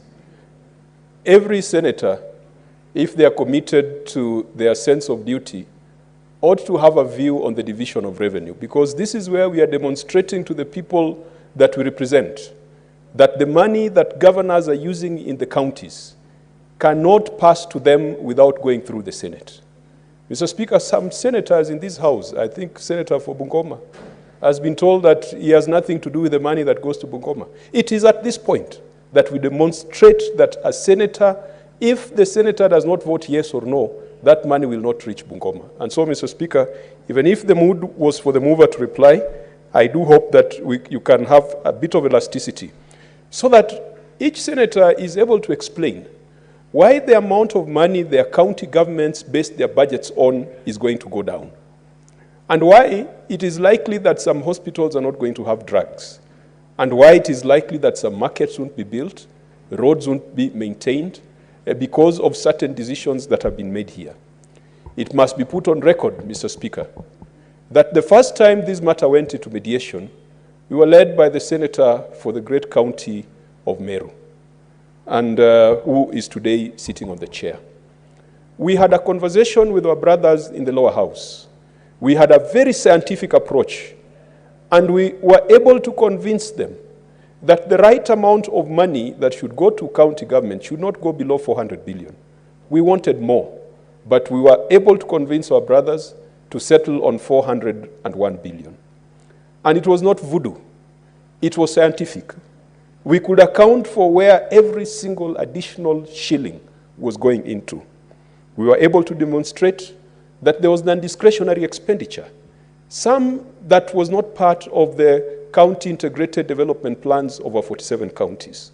One such was a county aggregation and industrial parks, where each county was required to commit 250 million, and the national government would commit a similar amount. It was not the priority of all the counties. Of course, it is a very good idea, but even good ideas need to be prioritized. We had the community health professionals who had been put in place pursuant to the Primary Healthcare Act, which this House passed while sitting in Turkana. Mr. Speaker, we ended up in a situation where you had more than 100,000 community health promoters, whose salary half would be paid by the county government and the other half by the national government. That is the most absurd arrangement I've ever seen when it comes to payment of anybody who is working for the public. Because at times, the county has paid the 5,000, and the national government has not paid the matching 5,000. And so an old woman who's a community health promoter is unable to service her SACCO loans, is unable to take her children to school because they're still waiting for the national government to send their share of her salary. I mean, Mr. Speaker, even in our households, you can imagine if you had a situation where the gardener, half his salary was to be paid by the man and half to be paid by the wife. I am sure the wife would always pay, the man would never pay. And that is the situation our community health promoters are going through, that the county governments are paying the 5,000, but there are significant delays, and that affects delivery. As we speak right now, Mr. Speaker, the governor of Mutembei is at a dispensary called Nyakiao Health Center. Nyakiao Health Center happens to be in my village of birth. We visited that dispensary 3 days ago, and she committed to come back today, and as we speak, she's there to launch the facility. The facility has only one nurse and one other permanent employee. The rest of the services are rendered by the community health promoters. Mr. Speaker, right now, we are enrolling people into the new universal health coverage scheme, the social health insurance fund. And one significant thing that happens when people come to these facilities is that when they are enrolling into SHA, there's a means-based testing. And this is being driven and being run by our community health promoters. How do we expect these people to be motivated, to be highly driven, if here at the Senate and at the National Assembly level, we are not granting additional money or sufficient money to be able to pay for their packs? And that is why this mediated report, Mr. Speaker, I disagree with it. You know, when you approach courts of law and when you approach instruments of justice, there is always one of two outcomes. If you go to court, you either win or you lose. At the end of the day, when you lose, you might have your reservations, but you leave that court feeling that justice has been served, even though you lost. When our mediators went into that session, I do not know how the conversations went, but Mr. Speaker, in the past mediation which you and I were part of, we were able to demonstrate why 400 billion was sufficient. I do not know what other information that came in that was new that convinced them. Perhaps it is this new English that is being bandied around, called fiscal deficit. But, Mr. Speaker, the law had envisaged that where there is a fiscal deficit, that would be bridged by the national government. Because the national government has got the means and instruments to go to the markets, to get additional financing, to able to cater for any deficit that there could be in public spending. The national government issues treasury bills, bonds. The national government goes for concessional and unconcessional loan. The national government, when the president is in the US, the CS Treasury takes a visit to Pennsylvania Street, to IMF and World Bank, and is able to negotiate on behalf of the people of Kenya for additional financing. County governments do not have that ability. And that is why the principle, the constitutional principle of shielding counties from these drops in fiscal deficit was put there. I do not know why we have decided to throw that principle out of the window. Mr. Speaker, even though today we are voting to give counties 387 billion, or it has been proposed to give them 387 billion, the basis of division is also the financial statements of the financial year 2021-2022, if I'm not wrong. Mr. Speaker, revenue should be divided on the basis of the most recent and the most realistic revenue forecasts. I am happy with a decision that was rendered by Justice Jairus Nga early in October. And Mr. Speaker, this matter, I will be bringing it to the floor of the House. Justice Jairus Nga made a ruling recently, and he said that constitutional timelines must be adhered to without exception. Justice Jairus Nga made reference to Article 2294 that requires the Auditor General to bring an audit report to Parliament within 6 months of the closure of a financial year. Justice Nga said that timeline is mandatory, it is cast in stone, and the Auditor General must bring reports to Parliament before the 31st of December of every financial year. Justice Nga went ahead and spoke to Article 2298 of the Constitution. Article 2298 requires Parliament, upon receipt of the report of the Auditor General, to debate, consider, and take appropriate action on that report within 3 months. Justice Nga said that timeline is clearly spelled out in the Constitution. It is mandatory. It is not a suggestion. The consequence, Mr. Speaker, is that any report that is tabled before this House past 31st of December is null and void.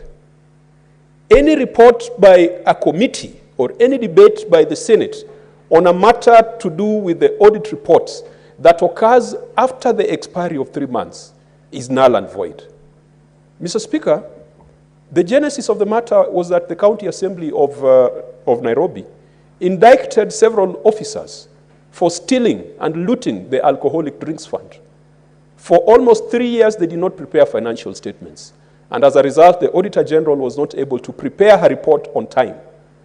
When the Assembly eventually got to consider the report, the Assembly made recommendations that those persons be investigated and be prosecuted for causing serious financial loss to the residents of Nairobi.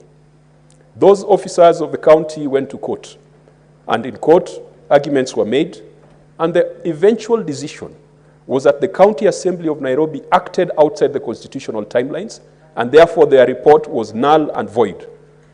And that the Auditor General also tabled that report outside the constitutional timelines, and therefore that audit report was null and void.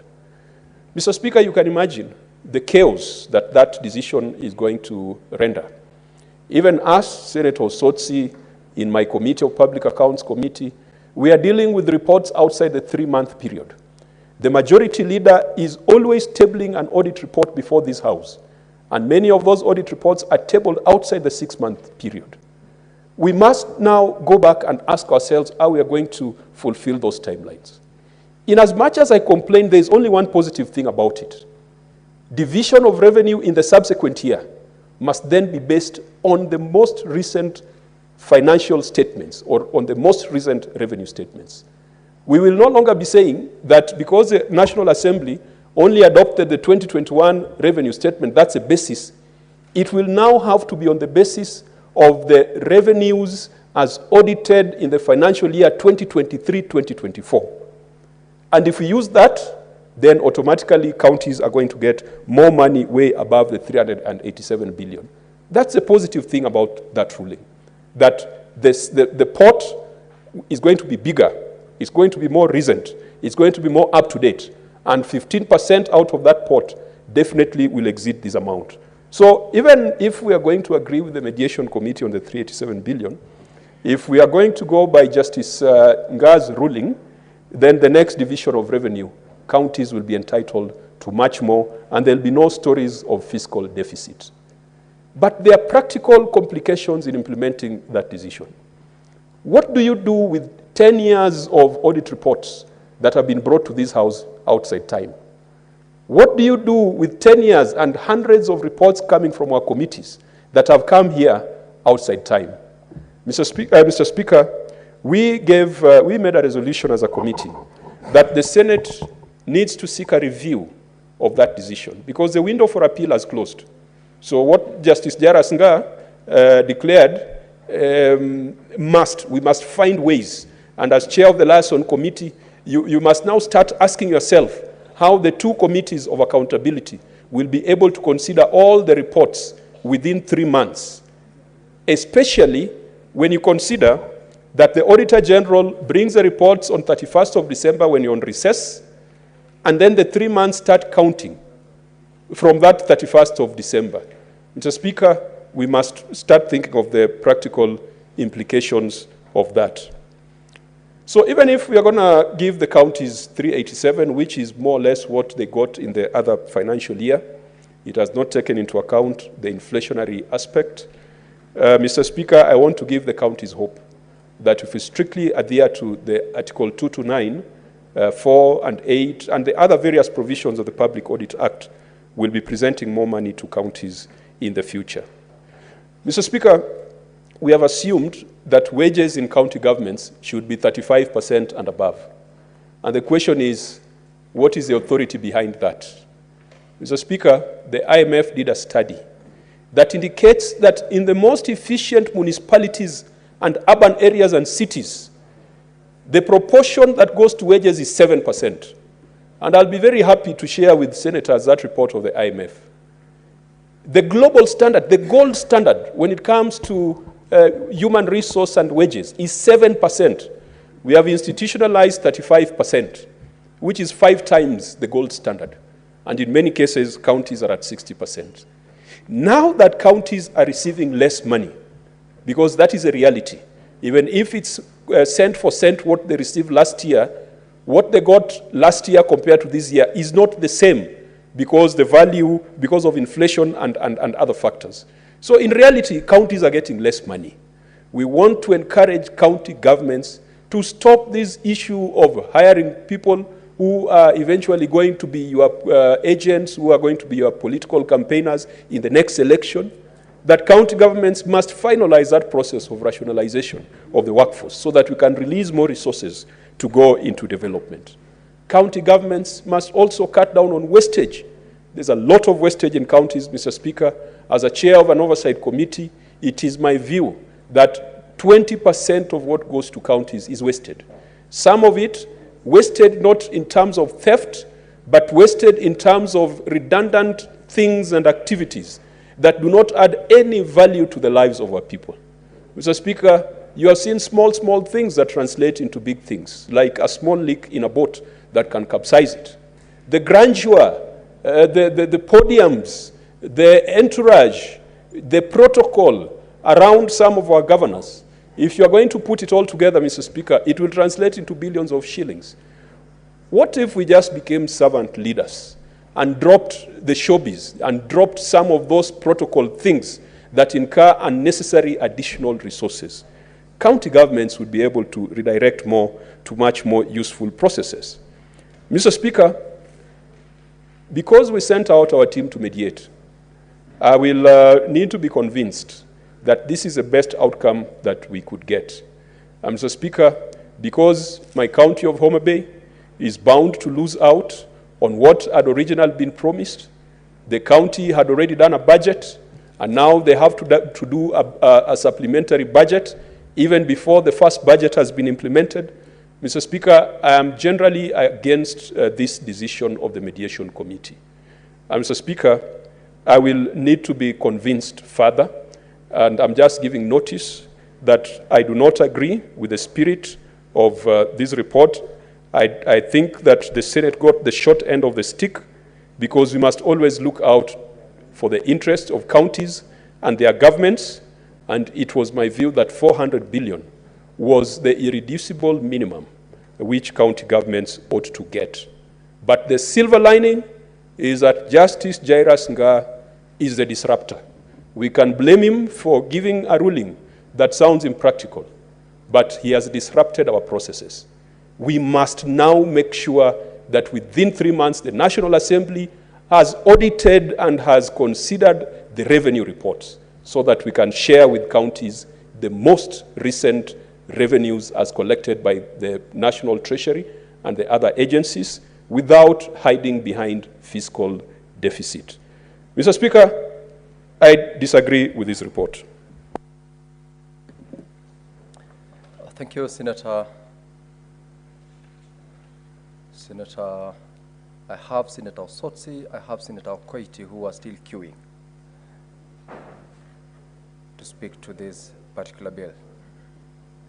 Senator Okoiti Omtata. Mr. Speaker, sir, thank you for the opportunity to address the House. I stand to oppose the decision to reduce the amount of money going to the counties from 400 billion shillings. Counties, Mr. Speaker, are struggling. They carry a lot of work that they do. And even as we speak right now, a lot of devolved functions don't have the resources to be implemented or to be carried out. Money has remained in the national government, and yet resources have been devolved.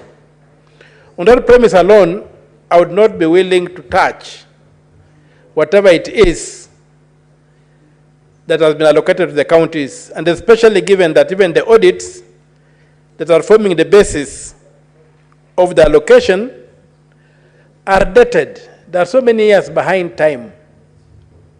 So we are not even being realistic in the way we are going. Number two, I'm yet to see a formula by which DORA can be revised. And as Senator Kajwang has just observed, that the reduction to the amount of money going to counties is going to cause a difficult situation on the ground. Counties have passed budgets based on the allocations they were given, and now we want counties to go back and supplement those budgets. But even when supplementing the budgets, they have an obligation to be faithful to the law, whereby they can only supplement the budgets by not more than 10% per item. So we're inviting counties to be in a situation whereby they may have to break the law. As regards the decision of Justice Ngaah, which I allowed,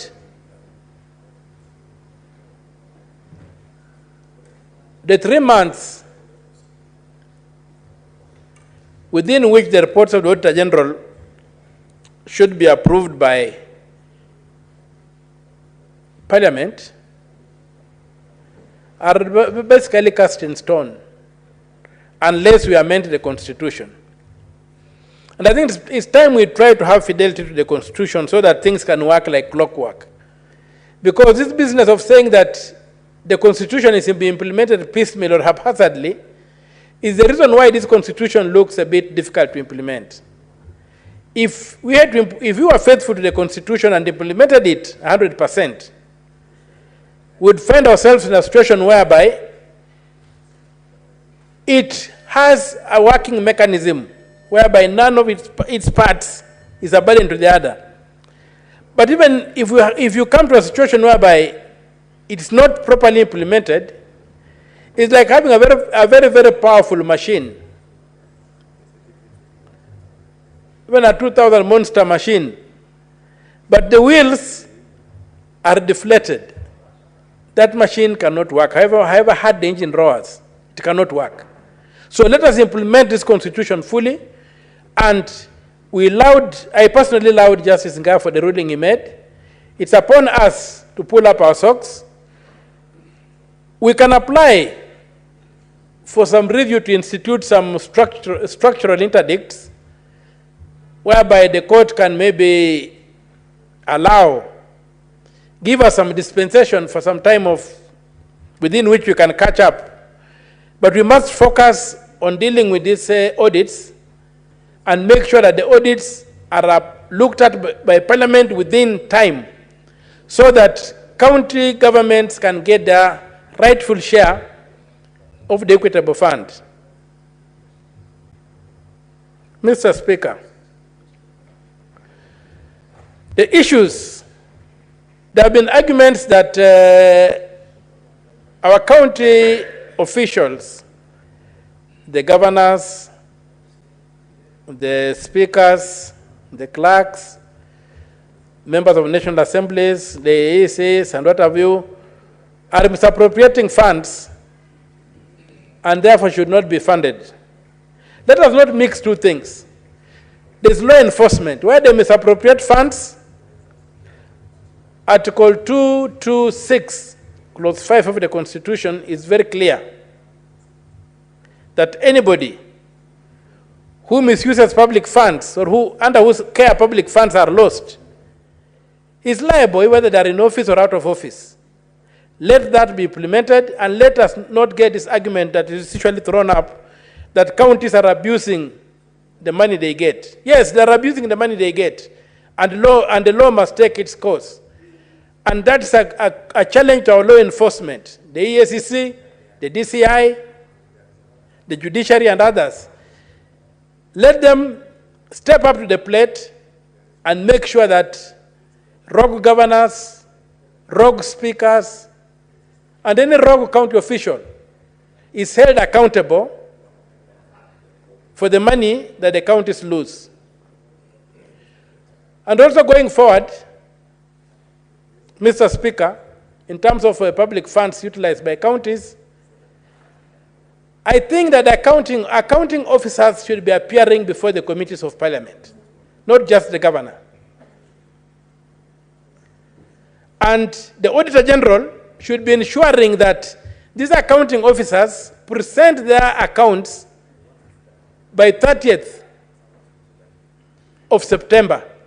By end of September, they present their accounts to the Auditor General, and then by 30th of October, the CECs of Finance present their statements also to their global statements to the Auditor General.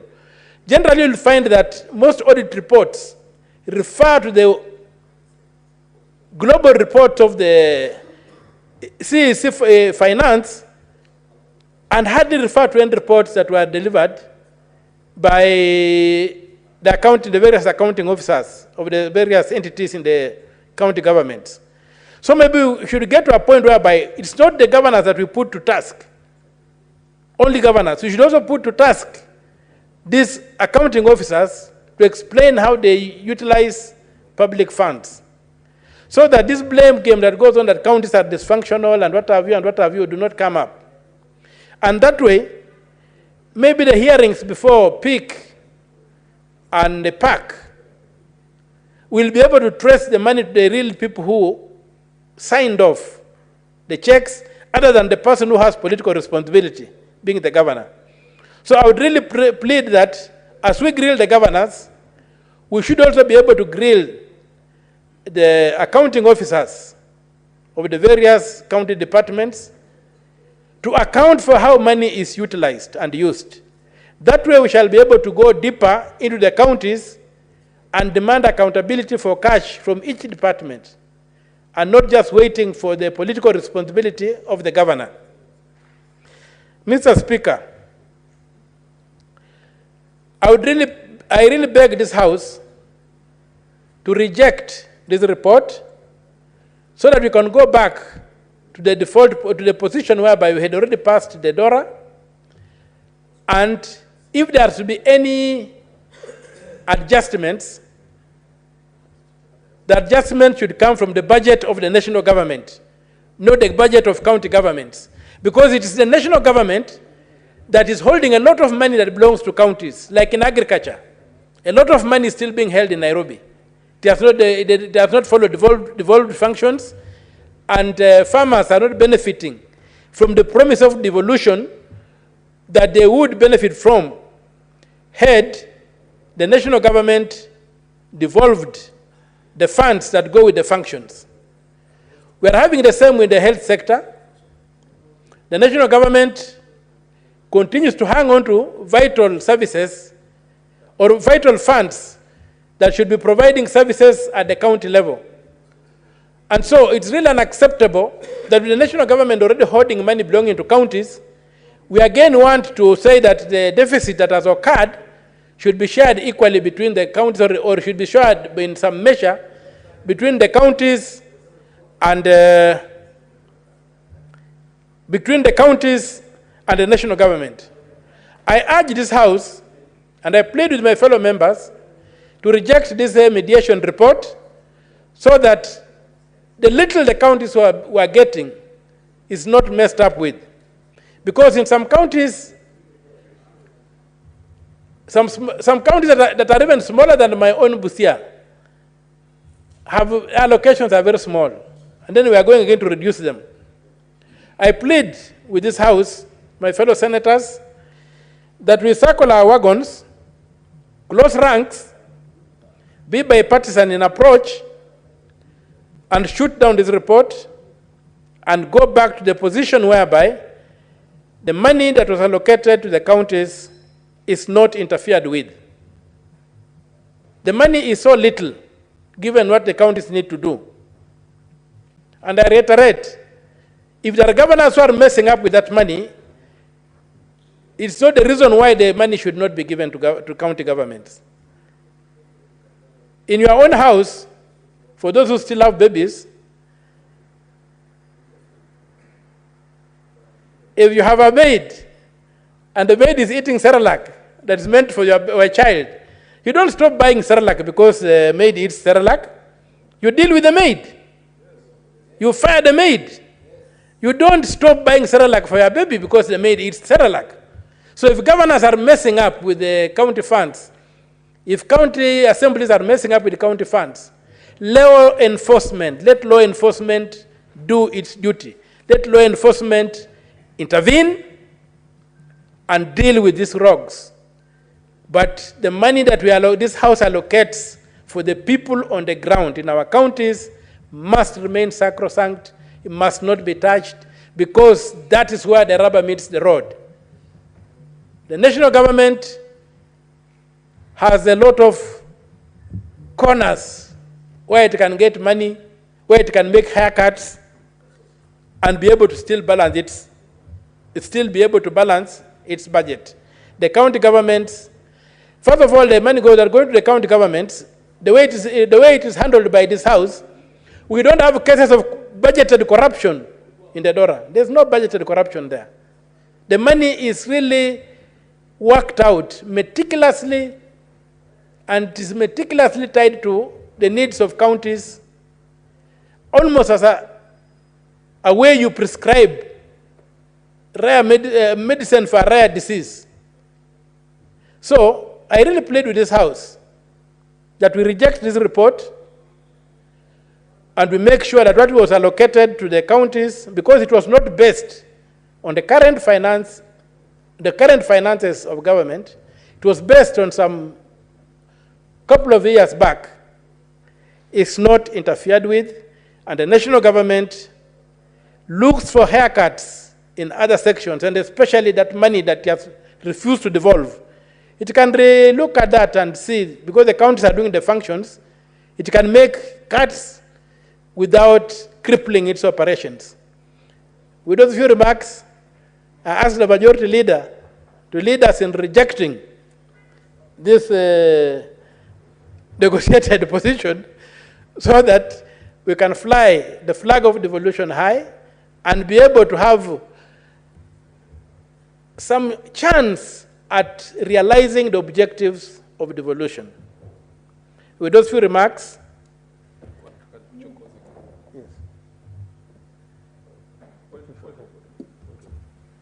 yes. Senator Okoiti, are you done? No, there's a point of order was raised when I was just about to The Speaker has not allowed Senator Ojwang to, but what is your point of order, Senator Kajwang? Mr. Speaker, is it in order for Senator Mutata to direct the leader of majority to take certain actions and make certain decisions? Yet, just this afternoon, he has launched his exploratory committee to be the next president of Kenya. He could just wait to be the president, and then he gives the county more money. So why would he want Senator Cheriot to go and do the right things that will make his president popular and deny him votes? So is it in order for him to shoot himself in the foot on the floor of the House? Or is he taking Kenyans for a ride with his presidential ambitions, Mr. Speaker? I'm very sure you listened to Senator Okoiti, and as he was just about to close, he made reference to those few remarks. Yet he's been on the floor for more than 25 minutes plus or so. I'm sure even the extent of his directive to the majority leader probably would also be one of those jokes that as a leader, he does it in form of the normal banter. But Senator Okoiti, please conclude so that other members are allowed to speak. Yes, Mr. Speaker, sir. It is true that I want to be President of the Republic of Kenya. And when I'm President of the Republic of Kenya, things like this will not happen because I will have separated the Treasury from the Ministry of Finance, and the Treasury will be run professionally. And we shall be we shall enter an era of balanced budgets. There will be no deficits. With those few remarks, I oppose this bill, this report. Thank you, Mr. Speaker, sir. Thank you, Senator Omtata. Senator Osotsi, Godfrey Atieno, sorry.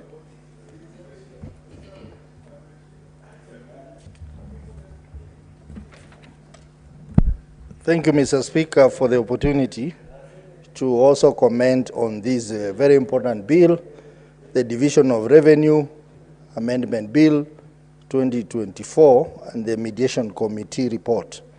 Mr. Speaker, just like my two colleagues who have spoken before me, I, from the onset, declare that I am going to oppose this report. Because, Mr. Speaker, I'm in this House because of Article 96 of the Constitution, which is to protect counties and their government. And, Mr. Speaker, we will be setting a wrong precedent as a House, that we pass DORA, and that is one of the major constitutional powers that we have as a Senate.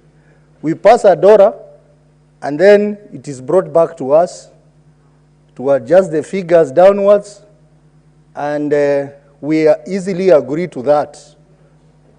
That, Mr. Speaker, it is not something that we should entertain as a Senate. We are here to protect devolution, and by all ways, Mr. Speaker, this decision to reduce the shareable revenue from 400 billion that we had passed to now 387 billion. It is going to be unprecedented, and it will make those enemies of Senate who have been saying Senate has no space in this country to have a case, Mr. Speaker, to have a justification. I am opposed to that.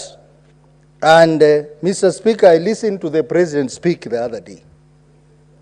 And in his speech, which were debated today, one fundamental thing that he said that there has been a rise in revenue levels. He said that, Mr. Speaker. Mr. Speaker, if there has been a rise in national revenues, why are we being told a different story here? We are being told that we have a revenue shortfall. So if there is a rise, which has been communicated to this House by the head of state and is in our record, why would this House go for a lower figure when there is a rise in revenues? Mr. Speaker, because of that contradiction, that in this report they are talking of a shortfall, but the head of state, who is in charge of government, is talking about a rise in revenue. Because of that contradiction, Mr. Speaker, I will not support this report. I will reject it, Mr. Speaker. Mr. Speaker,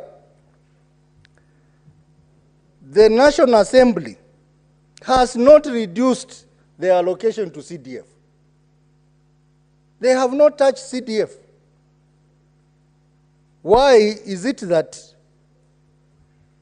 they are agreeing to lower the figure for counties and CDF remains untouched? We are going to look so bad before our own people as senators that the members of the National Assembly have their way on CDF, but senators, we don't have our way. So what is our role as a Senate? So, Mr. Speaker, again on that note, I will reject this report. Mr. Speaker, the DORA 2024, under Section 5, it says very clearly that in case of a revenue shortfall, it shall be borne by the national government. Similarly, in case of excess revenue collection, it shall accrue to the national government and may be used to reduce the deficit or defray public debt. Mr. Speaker, because of this reason, I will reject this report. Because if the revenues have gone down, that should not be a burden of counties, that should be a burden of the national government to look for ways of managing the shortfall. Mr. Speaker, the additional funding that we sought, that took us to 400 billion shillings, was meant to deal with the additional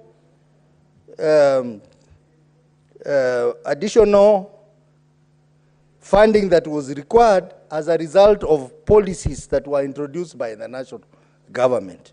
For example, the housing levy, Mr. Speaker, the enhanced NSSF contribution, the issue of counterpart funding for community health promoters, and also the county aggregation and industrial park. Mr. Speaker, this has enhanced the budgetary requirement of our counties. And because of that, this Senate thought it was wise that we peg the figure at 400 billion. Mr. Speaker, if we go to 387 billion, it means we will not have resolved this problem, Mr. Speaker, of the additional expenditure as a result of national government policies. But, Mr. Speaker, because of that, again, I will reject this report. Mr. Speaker, having said that, I know there is a lot of argument. Every time people want to deny counties money, they say there are governance and accountability problems in our county. Yes, we agree, they are. But we cannot use that as the main justification of denying our counties money. The Constitution is very clear that 15% of the national revenues should go to the counties. So we cannot use that as a basis of denying our counties money. And Mr. Speaker, you know, it is becoming very difficult to manage our counties. I know they have accountability problems, but again, it's becoming very difficult because, one, there is delay in dispersing money from Treasury to CRF, and then when the money gets to CRF, there is another office in this country called the Controller of Budget. Mr. Speaker, counties are spending millions of money traveling from their counties just to come and submit papers seeking approval for requisition, when the Controller of Budget has officers in every county. What are they doing in that county? Mr. Speaker, why has the Controller of Budget not automated that office so that those operations that counties come to do to Nairobi, they can do it online and have the requisitions processed online? But Mr. Speaker, the office of the Controller of Budget is a crime scene. It's a crime scene, Mr. Speaker, where the CEC for Finance, the CEOs for Finance carry millions of money to come and bribe officers at the Controller of Budget so that the requisitions are passed. I have met so many CECs in this town, Mr. Speaker, who are desperate, staying here for days, chasing their requisition. Why can't this office be made efficient? Why can't this office be accountable to the people of Kenya, Mr. Speaker? Senator Osotsi, there is a point of order from Senator Mandago. Mandago can inform me. It's actually a point of order. But he cannot oppose. I'm sorry, Senator Osotsi, I'm not informing you, but I'm rising on a point of order on Standing Order 105 on the statement of facts. You know, Honorable Speaker, when the Senator for Vihiga makes sweeping statements that millions of money is being carried to bribe officers from the Controller of Budget, can he table evidence, Honorable Speaker? It is not that all officers in the Controller of Budget are corrupt unless he tables evidence, and if he has that evidence, Honorable Speaker, he knows there are institutions in this country mandated to act on those matters. Honorable Speaker, I think members should not use the floor because of the parliamentary privileges to make sweeping statements on institutions, because those who serve in those institutions have also spent a fortune of their lifetime building a career. Where there is, Otsosi should provide evidence instead of making a wholesale statement that affects the whole institution, which is also a constitutional institution. Thank you, Speaker. Senator Osotsi, I remind you of the Standing Order number 105 on responsibility for statement of fact. And this is what it says: a senator shall be responsible for the accuracy of any facts that the senator alleges to be true and may be required to substantiate any such facts instantly. With your reference to the millions of money that is being taken around by CECs and CEOs to bribe the officers from the Controller of Budget, that is what the point of order that Mandago is saying. Are you able to substantiate? Mr. Speaker, Senator Mandago has been a governor, and I think he needs to be honest to himself. I cannot substantiate the obvious, Mr. Speaker. I have heard that from several governors who have complained about that office, that nothing moves until the hands of some people are greased. And Mr. Speaker, on this one, I cannot substantiate. And I cannot withdraw, Mr. Speaker, because this is the obvious. And this is, I'm saying this because my role under Article 96 is to protect counties. And one of the biggest challenges in this country is that office of the Controller of Budget. We either reform that office or we remove that office from the Constitution, Mr. Speaker. So, Mr. Speaker, I want to say that it is important that the National Assembly assist this country by making sure that devolution works. There is an attitude in the National Assembly that counties are competing them in terms of development. Mr. Requesting that Senator also substantiate these allegations. Instead of putting the evidence that Senator Mandago requested for, he has told you he can't substantiate the obvious. So we are waiting for your ruling. You rule Senator, so that the House, personally, Harwale, I was waiting for evidence to show that Margaret Nyakiango is corrupt. He actually has admitted that he cannot substantiate that statement. He did that. Yes. He did that. Then he said he will not withdraw and he will not apologize. So help us. Senator Osotsi, in your confirmation that you cannot substantiate the allegation that money is shared from among the officers who are oiling the officers of the controller of budget, in the absence of any substantiation, you have got no option but to withdraw that particular statement.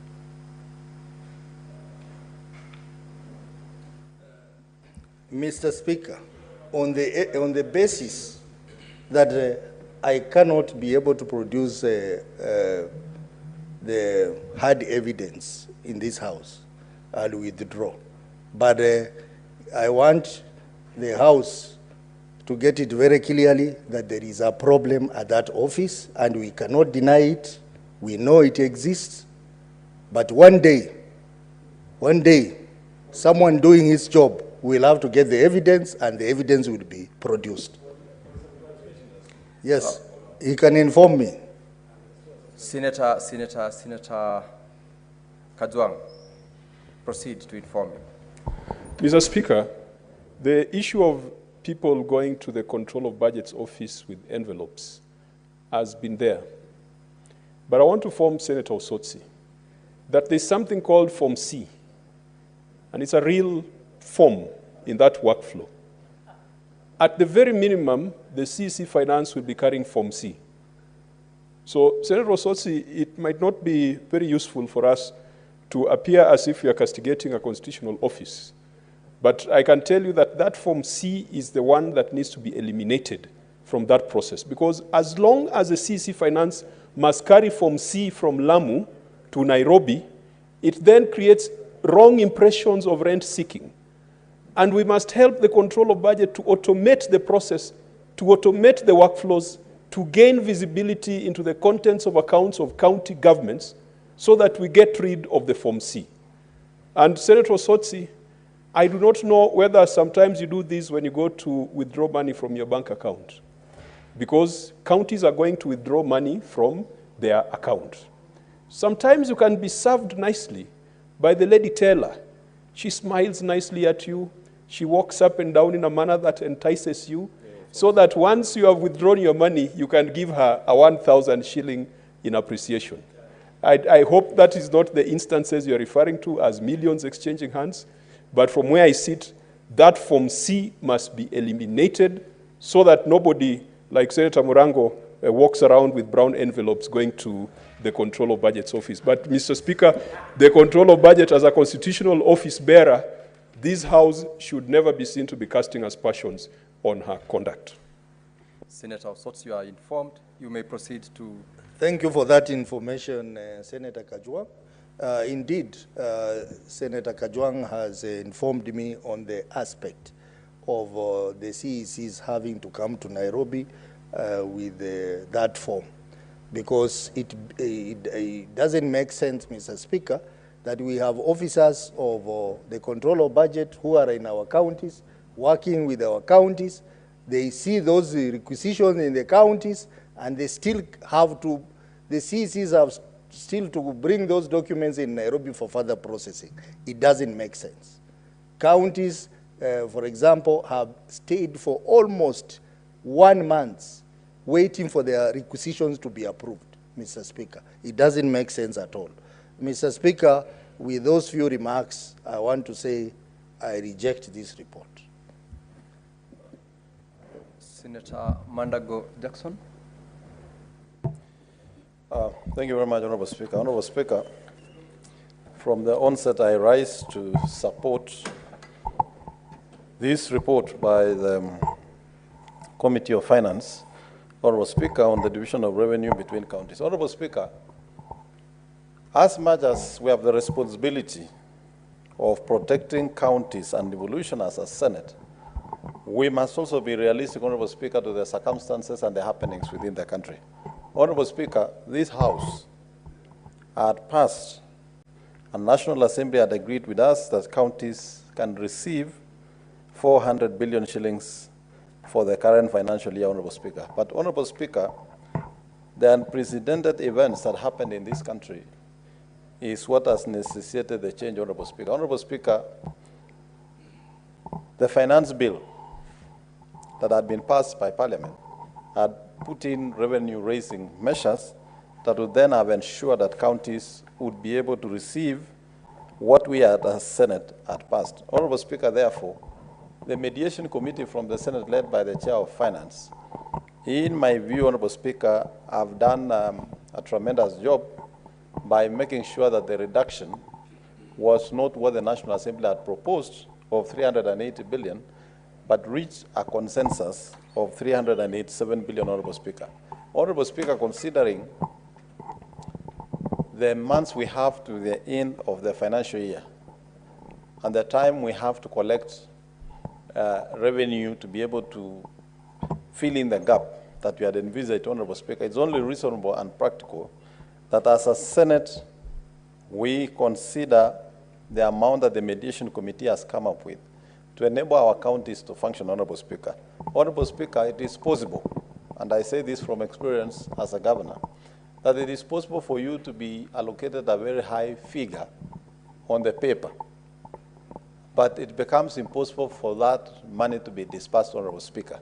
And what does that do, Honorable Speaker? Because we have another monster we have been grappling with as a Senate, and even as national government too, and county governments, the aspect of pending bills, Honorable Speaker. Most of the pending bills we have in counties and in national government has been caused by overestimating the revenues and the income you are going to receive. Honorable Speaker, we shall put suppliers of goods and services to counties in jeopardy if, as a Senate, we are going to insist that counties receive 400 billion, which our national revenues may not be able to raise. We shall make counties commit suppliers and contractors to works whom they will not be able to pay, Honorable Speaker. We cannot solve a problem by creating another problem, Honorable Speaker. Honorable Speaker, therefore, I want to persuade my colleagues, Honorable Senators, that indeed we have a mandate to protect devolution, and that protection of devolution includes making sure that we are realistic, that the suppliers and contractors in the counties will be paid by voting in revenues that will be accessed and that will be available, Honorable Speaker. Honorable Speaker, it should not be lost on us that the very, very same people who are against the revenue-raising measures would still also want for increase of share of revenue counties. Honorable Speaker, as Kenyans, we must begin having a very honest conversation, particularly when it comes to development. We have a choice as Kenyans, and we make a decision and say, let's reduce the taxes that we are paying, but then let us also reduce the expectation in terms of development, both from county governments and from national government. And we therefore have to live within the revenues that we shall be able to raise, Honorable Speaker. Honorable Speaker, on the issue of release of funds, and we appreciate that there has been a delay in disbursement to counties, Honorable Speaker, and I want to agree with Senator Okiya Omtata, Honorable Speaker, that the National Treasury, the current National Treasury as set, behaves and acts as an agent of national government. National Treasury, Honorable Speaker, in fact, I think as a House, we should begin considering amendments to the PFM Act and make the National Treasury independent treasury and we have an independent Ministry of Finance for national government, Honorable Speaker, so that the National Treasury can then serve the two levels of government fairly, equitably, and in a manner that promotes the two levels of government growth. Honorable Speaker, as it is, when it comes to disbursement of funds, priority is being given by National Treasury to national government, Honorable Speaker. I say this from experience. You would find salaries for county government staff delaying while their counterparts in national government receive their salaries earlier than even 30th of every month, Honorable Speaker. Honorable Speaker, National Treasury should realize that there are a National Treasury that serves both two levels of government, and they must make sure they are fair in their processes. Honorable Speaker, the other problem that comes with disbursement of funds is the issue of this IFMI system, that the officers in the National Treasury has made it almost impossible for that. I don't know whether the system is old, it needs to be re-engineered or needs to be done away with and we get another system. The downtime of that system, especially when it comes towards the end of the financial year, Honorable Speaker, has always been almost 50–60% in making it difficult for counties to be able to pay their suppliers, their contractors on time because of the downtime that is experienced through IFMIS. But Honorable Speaker, the downtime of IFMIS sometimes has been used by National Treasury actually to manage disbursement to counties. Honorable Speaker, we don't want the culture that we have seen in the past in National Treasury. The funds to counties must be disbursed on time. We don't want the National Treasury that makes sure every 30th of June of every year, they begin publishing in the daily newspapers the amounts of money available in the county revenue accounts, money that was sent a day or 3 days to the end of the financial year, and expecting counties to expend those funds within the 3 days, Honorable Speaker. Therefore, Honorable Speaker, as a Senate, we should amend the Public Finance Management Act to make sure that the National Treasury is independent and makes it possible for counties to access money on time. Honorable Speaker, on the issue of the Office of the Controller of Budget, I want to agree with my colleague, Senator Kajwang, that the inefficiencies that we have in the Controller of Budget's office is a system issue, is a process issue, and we need to have a conversation with the Controller of Budget on automation of the processes. And Honorable Speaker, counties should then be able to use the automated processes to requisition funds and eliminate the aspect of traveling. Honorable Speaker, the traveling to the Controller of Budget is not limited to the requirement by the Controller of Budget. Sometimes counties and officers within the Department of Treasury in counties, Honorable Speaker, use it as an opportunity to get a chance to travel out, Honorable Speaker. And you know the motivation of traveling to Nairobi, Honorable Speaker, is very high. This being the capital city of the Republic of Kenya, and you know also the allowances are fairly good. We are happy ourselves as a county of Uasin Gishu that now Eldoret is a city, so that Otsotsi and Viga County can take their conferences to Eldoret, Honorable Speaker, and also boost tourism, Honorable Speaker. Therefore, the problem of traveling is not really necessarily just limited to the issue of the Controller of Office, but we must also as a Senate interrogate the travel by counties, whether really they are related. People could be, officers could be traveling in the excuse of going to the Controller of Budget, yet they have actually no issues to transact at the Controller of Budget's office. So I therefore, Honorable Speaker, want to say I support and I want to persuade my colleagues that we support this report by the Mediation Committee led by our Chair of Finance here at the Senate, so that our counties can be able to access funds. Honorable Speaker, we do appreciate that we have very little time. If counties have to achieve the targets they have set for this financial year, then the sooner we clear this to make the funds available to them, the better. But we must also say that our counties have not been performing as expected, Honorable Speaker. Honorable Speaker, when you look at the functions that are devolved and what has been done for the first financial year, second financial year, there's a big challenge. I'll tell you, Honorable Speaker, in my own county, Honorable Speaker, for the last 2 financial years, there is no single ECD classroom that has been constructed, and funds have always been voted for construction of ECDs.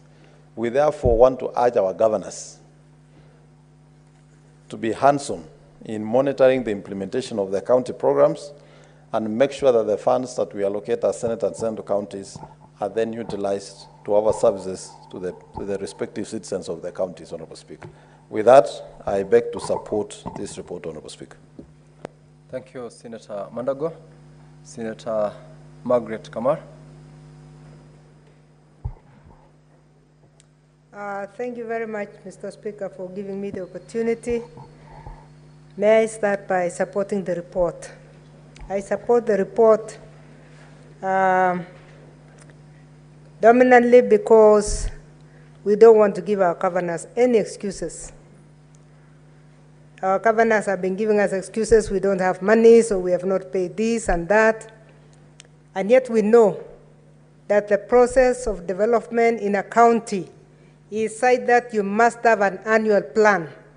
And if governors truly have annual plans, they only plan for the money that they have. And we should not be having a lot of pending bills. So the pending bills have been one excuse, and we don't want to be part of that excuse. So I would support that we get the money released so that the governors can move on and get things going. But all the same, Mr. Speaker, I still think that we have not given counties enough money up to now from the inception of devolution, because it is a fact that we have functions in Schedule 4 of the Constitution, and those functions are different for the national government and the county government. And it's extremely important that we start ensuring that money follows functions. It is therefore very important that when we are dividing the money, we actually don't just divide arbitrarily, but we make sure that the functions are funded according to what we are right now.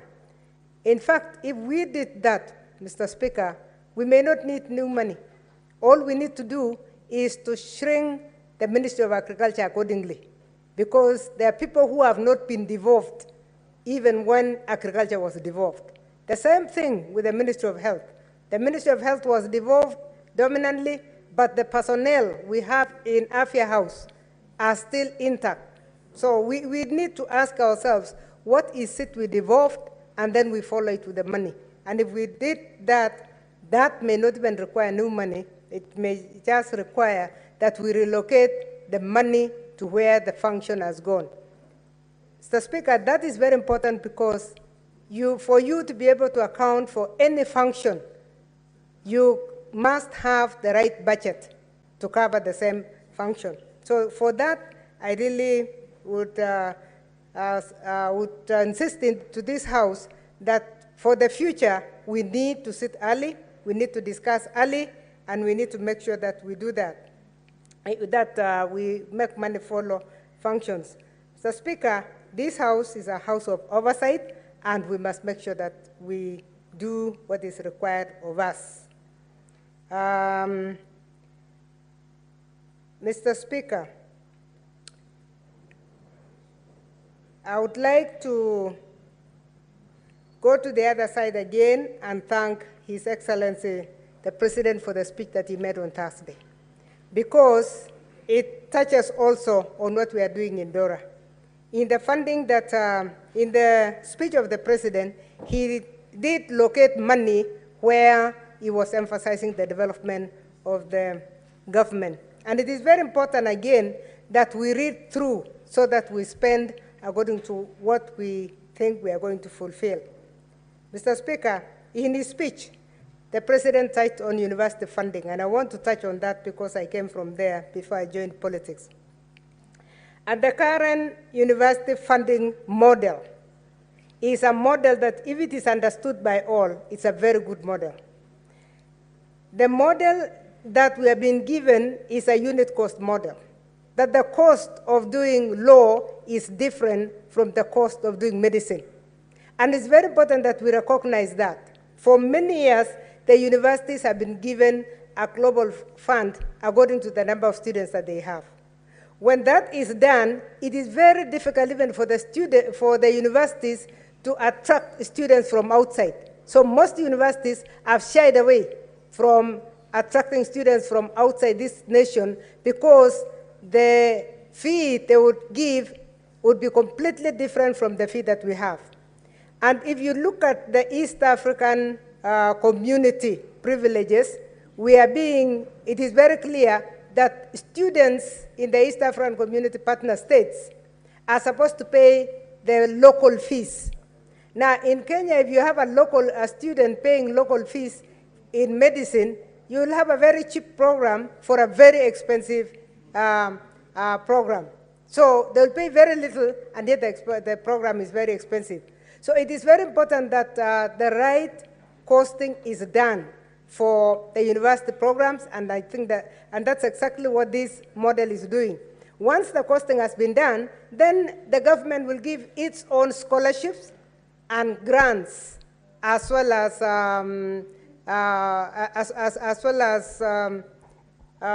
any support that they would like to give in terms of scholarships to students. That is completely a different story altogether.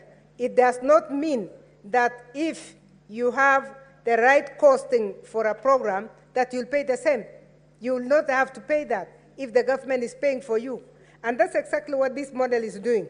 What has never been done is to explain this model. It would have been very good to have public participation on the new funding model so that it's exposed to everybody.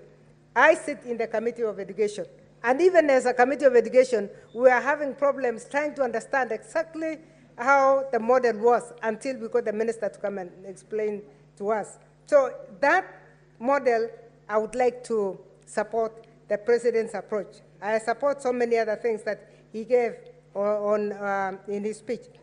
The other one that I want to mention, Mr. Speaker, is the issue of a university called Moi University. Moi University is the second university in this country. And the problems and the challenges of Moi University are not being analyzed properly. Moi University gave birth to 12 universities. And in giving birth to 12 universities, it spent its own internal resources. Mr. Speaker, it will surprise you that the mother university, called University of Nairobi, refused to mother small universities. They had one or two, maybe Kenya Science and Technical University, only because they knew the implication financially. Moi University vice chancellors have been extremely generous. And in their generosity, they even took loans for universities. And in fact, we are trying to see in our committee if we can table those. Took loans for universities. And in fact, we are trying to see in our committee if we can table those figures. Because it is important for the country to know that it has nothing to do with mismanagement. It has to do with generosity of the vice chancellors. So the vice chancellors of Moi University gave birth. They started by giving birth to Maseno University, Masinde Muliro University, Kisii University, Narok University, Karatina University, Mamangina University, all sorts everywhere, top of every corner of this country, including Garissa, which was the baby that they had. And in all those universities, they actually released money to their own investment. It is very important that this analysis is done properly so that Moi University is paid or refunded the money that they spend in the baby universities. Because in their generosity, they have brought everything to a standstill. In their generosity, members of staff are suffering today because their statutories are not being paid, their loans are not being paid, out of generosity of a vice chancellor who did not do the maths that the other universities have done. If you look at the universities that were nursed by KU, there may be 3. The universities that were nursed by Jomo Kenyatta, there may be also about 3. But talk of one more university that nursed 12 universities. There is no way they would have survived. This was a time bomb. It has now arrived.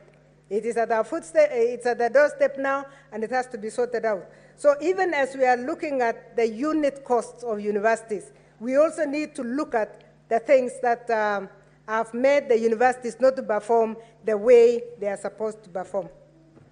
Mr. Speaker?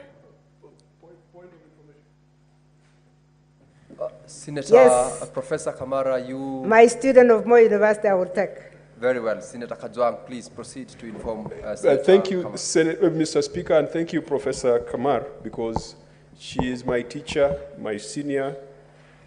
And I wanted to inform Professor Kamar, who, for the record, when I was at Moi University, she was a very, very highly regarded administrator at Chepkwelel campus. And Mr. Speaker, what I wanted to inform Senator Kamar, when the president came here last week, he said that the challenges at Moi University are governance problems, and that the problems at Moi University are unique. They might not be similar to the problems of University of Nairobi or the funding model as applied to the other institutions, which means that the problem is localized to the council, because it is the university council that has the responsibility of making certain decisions of financial administrative nature. Mr. Speaker, when I was at Moi University, I was a Secretary General, so I would represent the students in the Senate, and I would represent the students in the University Council. And the council that has made the decisions that Senator Kamar has referred to, which she refers to as generosity, and I thought she would refer to it as irresponsibility, still seems to be in office, Mr. Speaker. And Mr. Speaker, I wanted to inform you that that university, which you worked so hard for, in an era where tribalism was not a factor, the Vice-Chancellor our time was Professor Rafael Munavu, a man from Ukambani. We had Professor Ole Karei, a man from Narok. We had my own faculty, Professor Kefa Sodini, a man from Western. At the biggest school of social studies, we had Professor Akonga. Mr. Speaker, it was never about the tribe. You didn't have to be one of the boys to be an administrator or to be a dean, to be a head of a department. So I just wanted to inform Professor Kamar that there seems to have been something that went wrong after you left Moi University, that instead of it becoming the bastion for intellectual discourse, it became the bastion for tribal loyalties. And also, Professor Kamar, be informed that a great university decided to buy donkeys to replace tractors. A university that is supposed to train engineers, to train lawyers, to train people who are supposed to run this nation, makes the decision that these tractors are too expensive, let us buy donkeys. So, Mr. Speaker, I wanted to inform Professor Kamar of the things that have happened since the days when her and her team ensured that Moi University was a university of choice, and before Governor Mandago became the governor of Uasin Gishu. Professor Kamar, you've been informed. Kindly proceed to Thank make you. your contributions on that. I just wanted to mention that the information is a little bit confusing from my student. It is confusing because it is true that there are governance issues, not just in Moi University, but in all universities in Kenya as we are talking. I just also wanted to mention... Senator Professor Kamar, Senator Mandago would like to inform you further. Okay. Senator Wambua as well. Are you ready to be informed? Very well, Senator Mandago.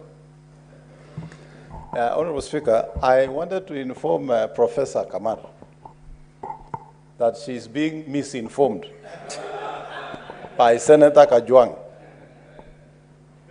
To the extent that, Honorable Speaker, the citation of various vice-chancellors, past vice-chancellors from Moi University, Senator Kajwang is trying to drive a certain narrative that I've said in this House I'll be very firm. What Senator Kajwang has conveniently done is to hide the fact that since 2003, Moi University was systematically starved of funds. To the extent that this year, as we sit here, Honorable Speaker, Moi University was just allocated a paltry 5,000 students at the expense of a capacity of 14,000. So Senator Kamar My learned professor, don't be misinformed by your student who has chosen to take leave. Senator Wambua had equally requested that he informs you.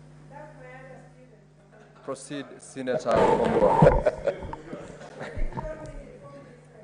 Mr. Speaker, I would rather you just allow the professor and our students to engage on this matter and leave alone other people who are pretenders to the throne, Mr. Speaker. But I respect Senator Madago.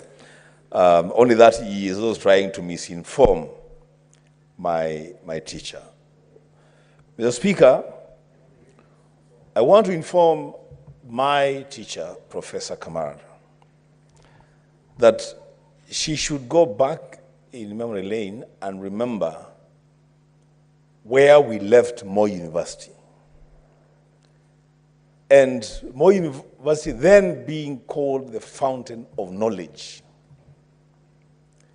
And that, Mr. Speaker, when we went to Moi University and when she was my teacher at the Moi University, it was never an issue who the Vice Chancellor of Moi University would be, where they come from, or what their qualifications are, for as long as they are qualified to be Vice Chancellors in that university. Mr. Speaker, we were there under Professor Kerr, were there under Professor Karei, Professor Munavu, Everest Tanda, and it was never an issue where these fine Vice Chancellors came from. The Speaker, from the time that conversations around the office of the Vice Chancellor at Moi University began to take a route of negative ethnicity, that university, Mr. Speaker, today is a pale shadow of what it used to be. Mr. Speaker, I submit. Senator Professor Kamar, I hope you haven't been misinformed or confused by your other students. My students are even confusing it also further. But I'm going to help them, Mr. Speaker. Because I'm in the Committee of Education, we want to bring some things to make things very clear. Because there are things that are governance issues which exist and we cannot deny in any university. Once upon a time, I was a minister in education. During my time, the President Kibaki started 15 universities. In the 15 universities, Mr. Speaker, the one that was started in Jaramogi Odinga, the tribe was from the village. The one that was started in Kitui, where my other student comes from, also came from there. The one that was started in Karatina, the professor that became the Vice Chancellor came from there.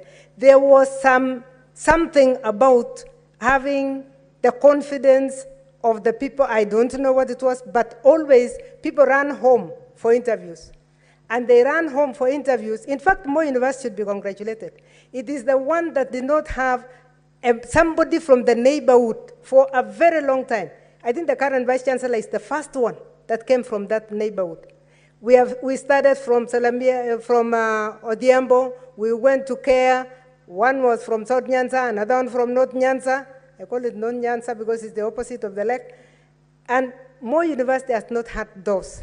So let's not use the tribe, because I know if somebody says I oversaw tribal installations, it actually happened at that time that the people who went back home for interviews, you talk of Masinde Muliro, and the people who go home for interviews are actually from the neighborhood. And we did not mind, so long as the chairman of council was from outside. And these universities came to prominence. But I love my students because they love the university. They would not be talking if they did not love Moi University. So for that, I really appreciate their comments. But as a Committee of Education, we'll be able to get the facts. We'll be able to give you the figures so that we actually start to understand. But I can tell you for a fact that Moi University became a victim of being too generous. If that generosity was part of mismanagement, it was. Because that's exactly what happened. It's spreading all the way to Garissa. In fact, I personally even opposed Garissa. And I said, let Jomo Kenyatta, which is nearer to Garissa, go to Garissa. But at the end of the day, who fought for this? Members of parliament from Garissa were fighting for more universities to go to Garissa. Because again, more university students love the institution. So a member of parliament who was a former member of more university staff said, no, I don't want any other university. So we have had these issues, and some of us as parliamentarians have also affected the way the university is run, because we are either fighting for promotion, like in the 15, we had 5 that were actually as a product, as a result of members of parliament fighting to have universities. Nothing was wrong with it because we needed universities. Our students did not have enough space. But we need to really critically look at that. I only say that Moi University was a victim because it spent too much money that was not its own money. And it would be nice to step on that in this house so that all of us get to understand, and then we deal with the mismanagement issues. Mr. Speaker, I support this report. Let's continue to get money to go to where the functions are. Let's increase the amount of money that goes to counties because the functions are being increased. With those remarks, I support, Mr. Speaker. Thank you, Senator Professor Kamar, for your contribution. And now, honorable members, there being no other senator who is desirous of contributing to this particular report, I call upon Senator Mugatana, who is the mover of the bill, of the motion report, to reply. Mr. Speaker, may I take this opportunity to really sincerely thank honorable senators who made very impassioned contribution to this report. Mr. Speaker, when I moved this report, I said that this is one of the most important constitutional mandate that any senator who is elected from his county knows he must execute. And Mr. Speaker, every one of us, with exception of those who have probably traveled on official duty, was able to put the issues that were captured in that report.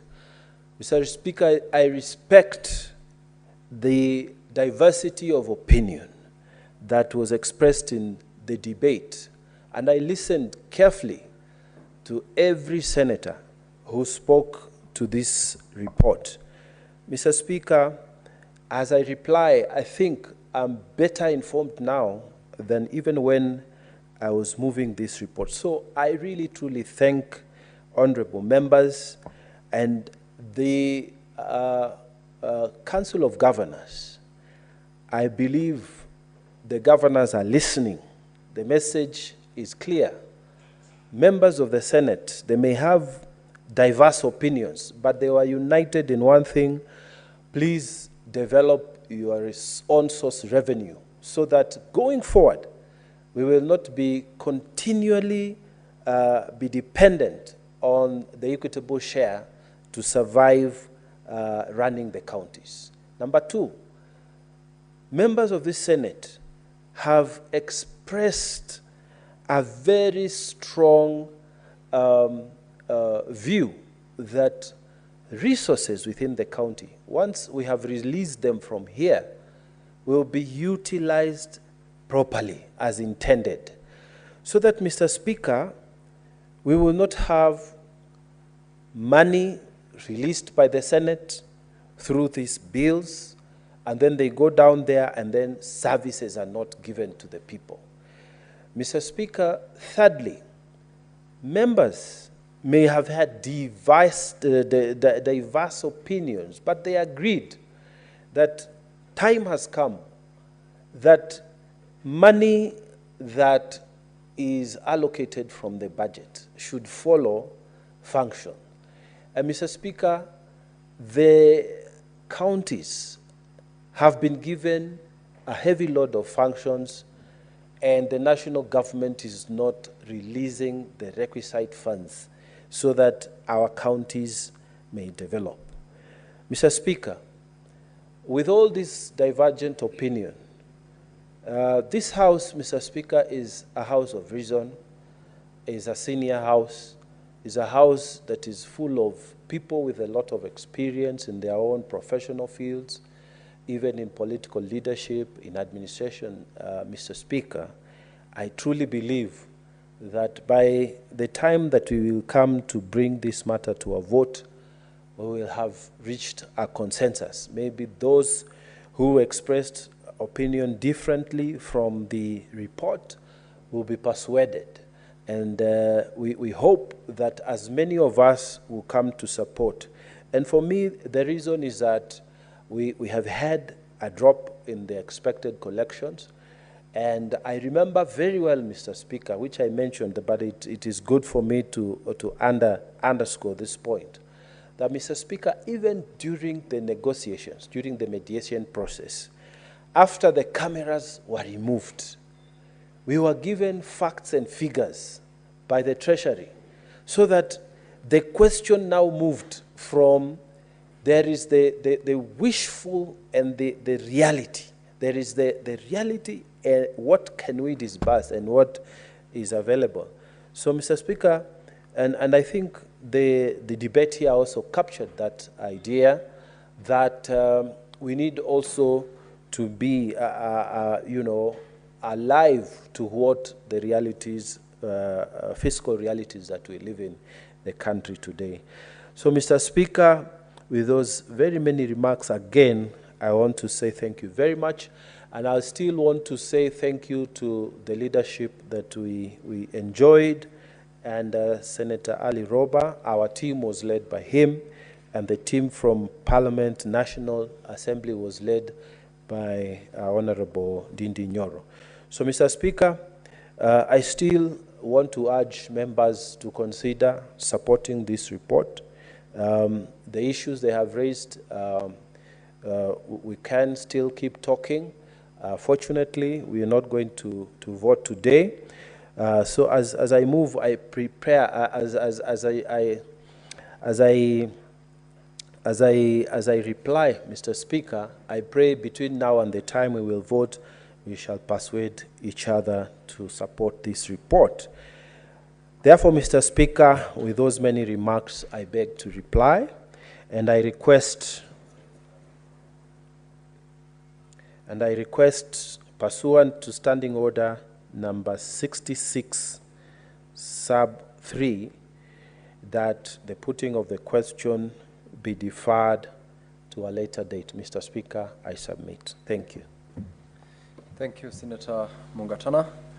Pursuant to the provisions of Standing Order 66, the putting of the question as regards the report is deferred to the next sitting of the House.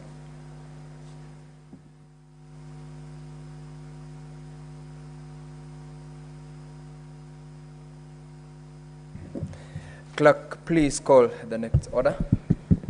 Order number 9, motion, consideration of the National Assembly amendments to the Cotton Industry Development Bill, Senate Bills number 5 of 2023. Honorable Senators, I call upon the Chairperson, Standing Committee on Agriculture, Livestock and Fisheries, Senator Murango, to move the motion.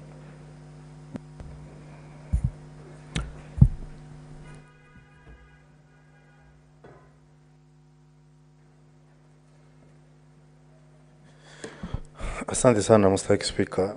Mstahiki Spika, ningetaka kuomba kwamba mswada kuhusu ustawishaji wa pamba, marekebisho ambayo ilitoka katika bunge la taifa, mswada nambari 5 kwa mwaka 2023. Yes. Could you please read out in under as reflected in the order that the National Assembly amendments? Thank you. Before you contribute in the language of your comfort. Thank you, Mr. Speaker. Mr. Speaker, I beg to move that the National Assembly amendments to the Cotton Bill, Development Bill, Senate number 5 of 2023, be now considered. Mr. Speaker, if you allow, because I'm a member. Proceed in Kiswahili, Senator Murango. Asante Mstahiki Spika. Mstahiki Spika, mswada wa pamba ambao uko mbele yetu ulimaliziwa katika bunge la Seneti na ukaenda katika bunge la kitaifa ili uweze kuzingatiwa. baada ya kufanya misururu ya mikutano na uhamasishaji wa umma katika sehemu tofauti tofauti na kamati ya kilimo katika bunge ya seneti kuleta ripoti katika seneti. Mstahiki Spika, ilipoenda kule kuna marekebisho ambayo bunge la kitaifa imeomba iweze kufanywa na ikarudishwa tena katika kamati ya ukulima, uvuvi na uchumi wa uvuvi samawati katika bunge la seneti, na tukakaa chini tukafalia njuga swala hilo, tukaangalia mambo yote ambayo inafaa kuangaliwa, na Mstahiki Spika, tukakubaliana ya kwamba marekebisho yote ambayo yalitoka katika bunge la kitaifa inafaa kuzingatiwa. Kwa hivyo hakuna senator yote ambaye alikuja kupinga marekebisho ambayo ilitoka katika bunge la kitaifa. Na kwa hivyo Mstahiki Spika, ni kusema ya kwamba ripoti ambayo tulienda na tukaiandika na kuileta katika bunge la seneti ipo, na hivyo nimesema ndo inasema kwamba tunakubaliana na marekebisho yote ambayo pia iko katika ratiba ya seneti ambayo tuko nayo siku ya leo. Mstahiki Spika, huu mswada ni mswada muhimu sana, kwa sababu ukizingatia kwamba maeneo ya kiuchumi ambayo inaitwa EPZ, ambayo viwanda mingi ambazo zinatengeneza nguo ambayo inatokana na pamba, leo hii ni kusema viwanda vile sasa wananunua nguo, vitambara za nguo kutoka nje, sana sana nchi ya Bangladesh. Mstahiki Spika, tulienda katika gatuzi la Busia na tukawa na mkutano, na nichukue nafasi hii kumshukuru sana senator wa Busia Mtata, kwa sababu alitupatia nafasi nzuri ya kukaa na kuongea na wanabusia, na serikali imejenga kiwanda mpya ya kuweza kushughulikia pamba na kuitoa nguo.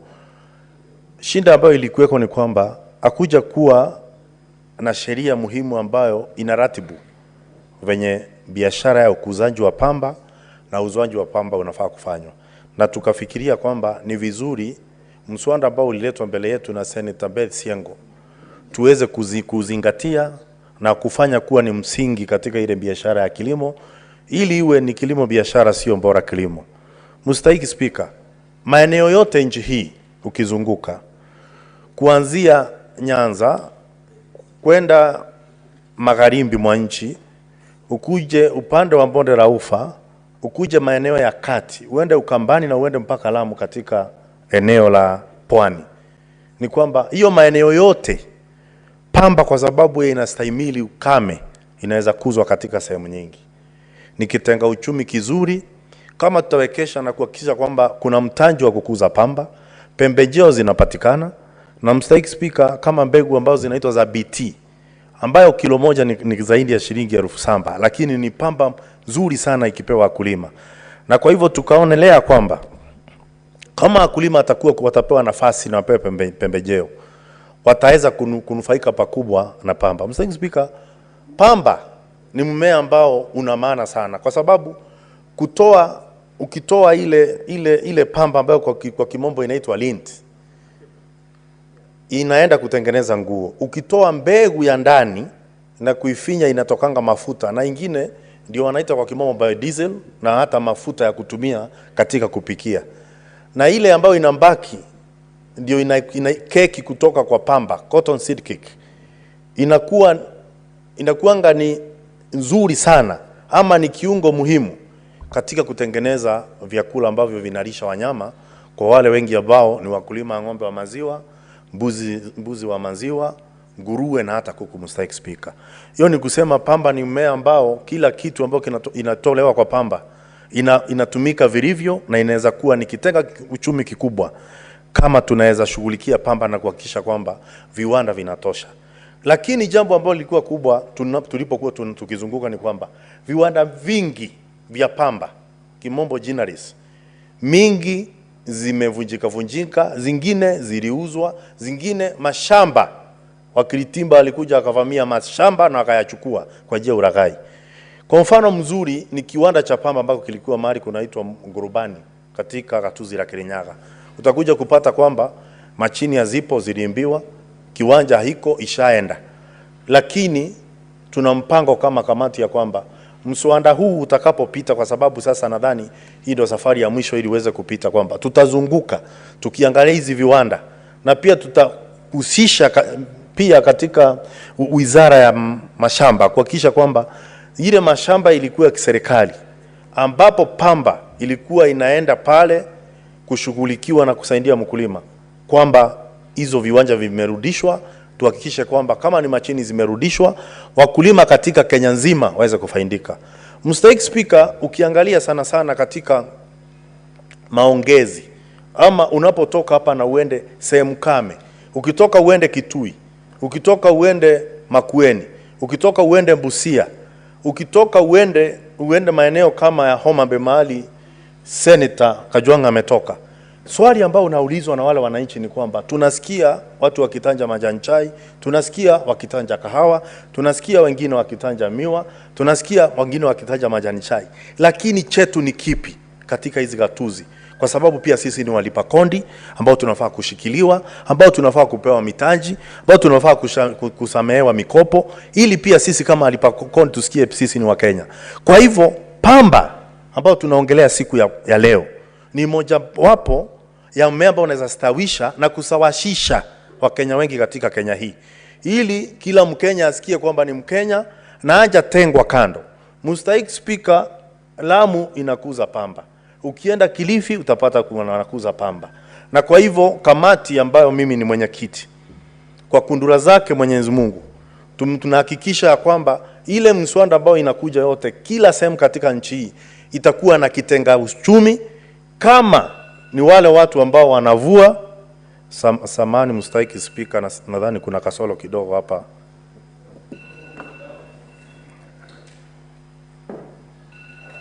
Senator Murang'a, the chair previously ruled that whenever you are in the house, you've got to keep your cell phones on silent mode. Take note of that. Samani Mstahiki Speaker, nitahakikisha hiyo nimefuatilia. Mstahiki Speaker, nilikuwa namalizia kwa kusema ya kwamba mmea wa pamba ni mojawapo mmea ambao unasawasisha jamii nyingi katika Kenya hii, ambao inafanya Wakenya wasikie kama Wakenya ikifufuliwa, ili kusiwe wakati kuna watu ambao wanasamehewa mikopo, kuna watu wanapewa mitaji, iwe kwamba kila Mkenya hako na mmea ambao unampatia pesa ya kuweza kujikimu. Mstahiki Speaker, nilikuwa nimesema kwamba ukiangalia takwimu ya mahali ambao pamba inapandwa, pamba ni mmea mmoja unaweza kustahimili ukame sana. Ni kwamba Kenya nzima hii sehemu nyingi sana inaweza kuzwa pamba.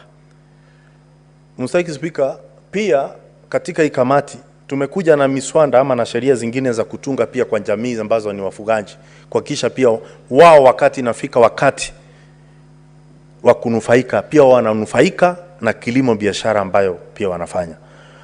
Mstahiki Speaker, nitamalizia niseme ya kwamba mswada huu utakapotiwa sahihi na Rais wa Jamhuri ya Kenya, utakuwa ni mswada wa tatu ambao umepitia katika kamati ya ukulima katika bunge ya Seneti, ambao tumesika vilivyo kuhakikisha kwamba imepita. Ingawa lazima niseme, kwa sababu kuna mswada ambao tayari umepita, mswada wa miwa, mwenye alikuwa pia ni mdhamini mwenza katika huo mswada alikuwa Senator Wafula Wakoli ambao ni wa kamati ya ukulima. Kuna mswada wa kahawa ambao sasa huku unasoma kwa mara ya tatu katika bunge ya Seneti ambao pia ni umepita. Kuna mswada ambao umeletwa na Senator Beth Siengo ambao ni wa kamati ya ukulima ambao ndio tunakuja kuamalizia, na niseme kwamba kwa jumla tuko na miswada 15 ambayo imeletwa katika ambao imepitia katika hii kamati ya ukulima. Lakini nitakuwa pia nikalili wa akili kama sitasema ya kwamba kuna mswada moja, Mstahiki Speaker, ambao ulituuma sana kama kamati. Mswada ambao ulikuwa unahusu ndengu, ambao ulikuwa umeletwa na Senator Enoch Kiwambua. Ndengu ni kama pamba, inakuzwa kila mahali. Nalipochukua nafasi kuongea pia na wanabunge wa bunge la kitaifa, kujua kwa nini mswada ulikuja ukafifia na ukafa kwa njia ambayo haikueleweka, ni kwamba wengi waliokuwa wanaongea walikuwa wanaongea kwa ile hali ya kutojua. Unasikia mtu anasema kuna mswanda wa ndengu, kuna mtu atalipishwa shilingi milioni 1. Lakini adhari ya kufanya siasa na miswanda ambayo inapita katika bunge la kitaifa na bunge la seneti ni moja. Mstahiki Speaker, ni kwamba tulipokaa kwa sababu ya mswanda hamiwa hakukuwa na siasa nduni. Huo mswanda rais ashatia kidole. Mswanda wa kahawa haujakuwa na siasa. Hivi karibuni utatiwa kidole kwa sababu nasoma kwa mara ya 3. Mswanda ambao tuko nao, mswanda wa papa, haujatiwa siasa. Tayari kwa sababu tunakubaliana na mbuga ni kusema unaenda kutiwa kidole. Wale wakulima wa ndengu wamepoteza nafasi muhimu sana. Sana sana wakati huu ambao serikali inapambana kuhakikisha kwamba kuna lishe bora na chakula na usalama wa chakula nchini upo. Mstahiki Speaker. Mstahiki Speaker, pia ningesema ni changamoto tulio nayo kama seneti kwamba tunafaa tuwe tuna miswanda inayokuja hapa. Tuwe pia na wale wanaohusika kuhakikisha kwamba wananchi wanajua tunapofanya na kueleza waziwazi wanaelezewa. Kwa sababu kuna watu wanatumia miswanda inayokuja katika mbuga la kitaifa, katika sakafu. Unaona kuna watu wanatumia hiyo nafasi kupigana kisiasa kwa sababu wanafikiria huyu mbunge akipitisha hii atapata umaarufu, atakuja kuchaguliwa nani wala nani. Watu wanasahau ya kwamba wanaopitisha na kuzingatia kwamba miswanda imepita, wengi hata lile jambo wanaofuatilia si wakulima, lakini sisi wote ni Wakenya. Kwa mfano, Mstahiki Speaker, mimi ni kwamba mimi nimetoka eneo la Kirinyaga ambako sisi hatukuzi miwa. Lakini ilipokuja mbele yangu na ukiangalia wakulima miwa wamekuwa katika lindi la umaskini kwa miaka ambayo hatuwezi hesabu. Tulipoona nyuso katika chemilu cha wazee ambao wamelima miwa na bado ni maskini, tuliposikia kilio sa wakulima ambao wamelima miwa lakini watoto wao wasomi, wale afya zao zimedhoofika na bado ni wakulima na wameendelea kulima, kukiwa na utu na ukiwa kiongozi lazima ulivalie njuga jambo lile kuhakikisha kwamba wale watu wamepata haki yao. Wakati rais alisema kwamba mswanda wa sukari uko hapa uzingatiwe, tulichoma mafuta usiku kucha na mchana kutwa. Mimi kama mwenyekiti mwenza wa mbunge kutoka Emmanuel Wangwe, tukakaa chini tukahakikisha kwamba tumemaliza mswanda. Saa hii tunapoongea kuna matumaini katika wakulima wa miwa, kuna matumaini katika wakulima wa kahawa, kuna matumaini katika wakulima majani chai, kwa sababu najua pia Mstahiki Speaker, kama Senator wa Bomet, wewe pia umeleta mswada kujaribu kulainisha mambo ya ukulima wa chai. Lakini tumaini ya wakulima wa ndengu iko wapi? Tumaini ya wakulima wa pamba iko wapi? Kutakuwa na tumaini kama tutakuja na kuhakikisha kwamba miswanda kama hii inapita bila kuletewa siasa ambazo hazina maana. Mstahiki Speaker. Mstahiki Speaker, nikimalizia, Waswahili husema wavuvi wa pweza hukutana mwambani. Ningesema sisi kama wavuvi wa pweza maseneta tukutane hapa, ndio mwamba wetu, tukuje tuunge mkono mswanda huu na marekebisho yote ili wakulima wa pamba wapate nafasi na waweze kuendelea na ukulima wao na waweze kufaidika. Asante sana Mstahiki Speaker. You need to call on someone to second. Samani na kwa hayo nitamuita Senator wa Kitui, Senator Wambua, kuunga mkono huu mswanda. Senator Wambua, as you second the bill, you also proceed to make your contribution because I've noticed you've made a request. Okay. I thank you, Mr. Speaker. Mr. Speaker, I take this opportunity to second the bill and the report on the cotton industry development bill. Mr. Speaker, I must begin by thanking the promoter of the bill, Senator Beth Siengo, and the committee of the Senate on Agriculture for making bold steps, the Speaker, to process the bill to this point. And I also want to thank our partner committee in the National Assembly for proposing certain amendments that, as you have heard our chair say, Mr. Speaker, I sit in the Agriculture Committee of the Senate, and the committee has gone through the provisions of the amendments as proposed by the National Assembly, and we have agreed with them. Mr. Speaker,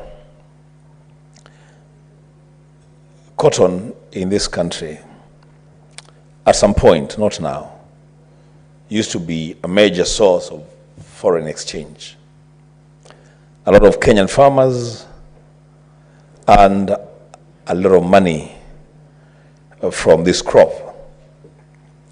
Besides the money that they earned as foreign exchange, the Speaker, this country also benefited from the cotton industry because apart from the farmers that were growing the crop, then we used to have a lot of ginneries that were processing the cotton into yarn, and then we also used to have a lot of vibrant, Mr. Speaker, textile companies, Rivertex, Ikomi.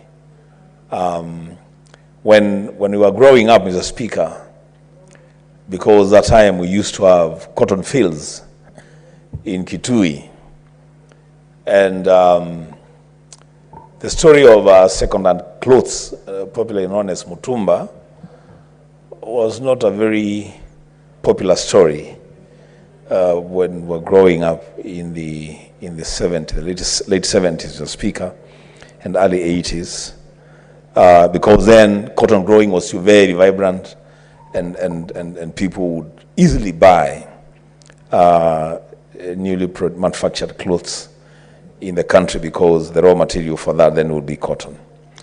Mr. Speaker, the failure by successive governments to properly regulate the industry led to the collapse of commercial cotton farming as we used to know it. I do know and appreciate, Mr. Speaker, that there are still regions that are supported to grow cotton, and they are sustaining quite a number of ginneries and garment processing factories. Mr. Speaker, not very long ago,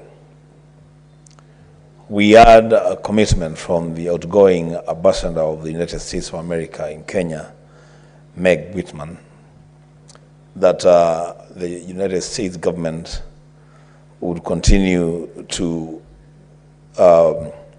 promote the revival of cotton farming in this country, so that this nation and farmers from Kenya and business people from Kenya can also continue to benefit from the provisions of AGOA, that is the African Growth Opportunities Act. Mr. Speaker, the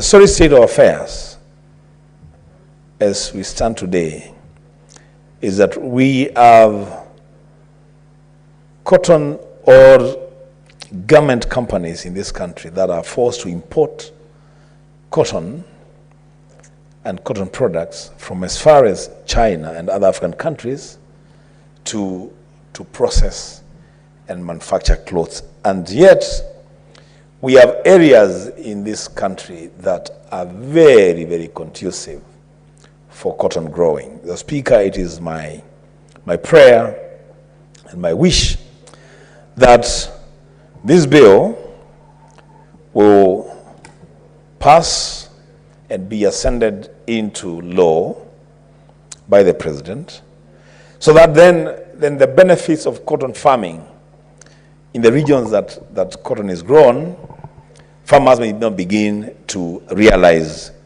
those benefits. Speaker, as the Senator of Kitui, I want to confirm to this House that cotton farming is a very lucrative and rewarding farming activity in Kitui and the region if it can be properly supported.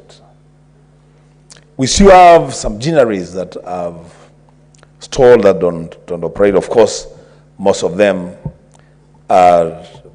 use outdated technology, so they are not even functional. But the climate, the climatic conditions from Kitui and the region, and the Speaker, for the information of the House, Kitui, Machakos, and Makwiny are no longer Lower Eastern region, they are Mount Kenya South region. So that region, Mr. Speaker, is very, very suitable for cotton farming. There is a matter that the Senator for Kirinyaga, my chairman in the Agriculture Committee, has touched on. And I want him to hear this, but Senator Manzo would not allow him to hear. I would want him to hear this. That, Mr. Speaker, we are here to represent our counties. We are here to represent the wishes and aspirations of people from our counties who are Kenyans and who have a right for representation and proper support from the government of the day, irrespective of their relationship with that government. Mr. Speaker, I want to thank my chairman, Senator Morango, because so far, as he said, this is the third bill that we have successfully processed. And we expect that very soon it will be ascended into law by the President, and the benefits contained therein then would trickle down to the farmers. But Mr. Speaker, we as a committee are also a worried lot. And I also want to bring this to the attention of the Speaker, so that the Speaker can also give proper direction on this matter. Now, Speaker, I sponsored the dengue bill, and all the senators in the House during the time for debate on that bill supported the bill and voted for the bill. They proposed amendments, and the committee considered all the proposals for amendments here, and the Secretariat helped the committee to process what we believed was a very good bill to help dengue farmers across the country. The Speaker, when the matter went to the National Assembly, first of all, it delayed there. It was there for the longest time. And when it finally came up, we heard strange things, Mr. Speaker, that the intention of the bill was to make sure that farmers obtain licenses to grow dengue. Speaker, I want to stand on the floor of this House today as I support the cotton bill to say that if there is any bill, any dengue bill that proposes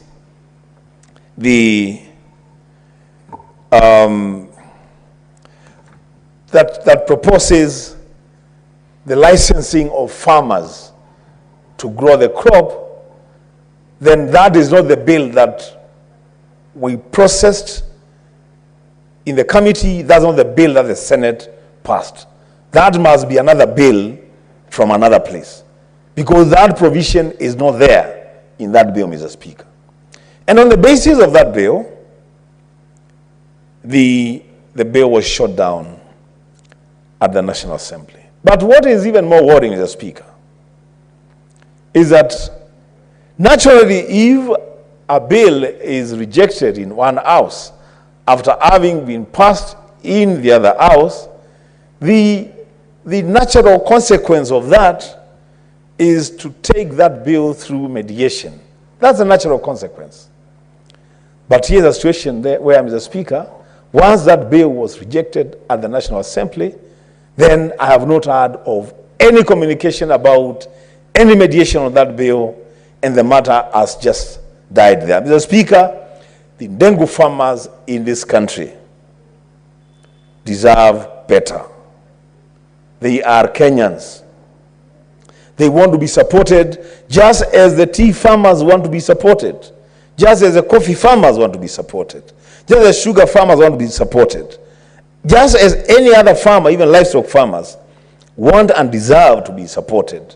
The Ndengu farmers in this country deserve to be supported. And let's remove partisan petty politics from legislation, because that will not help anyone, Mr. Speaker.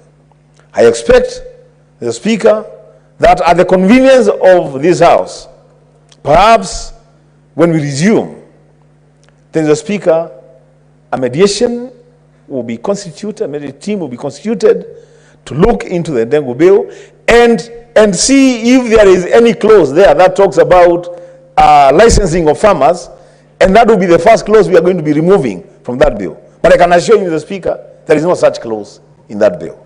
The Speaker, with those many remarks and in cognition of the fact that, Mr. Speaker, we need to also transact some other business in the House, I support the amendments, I think.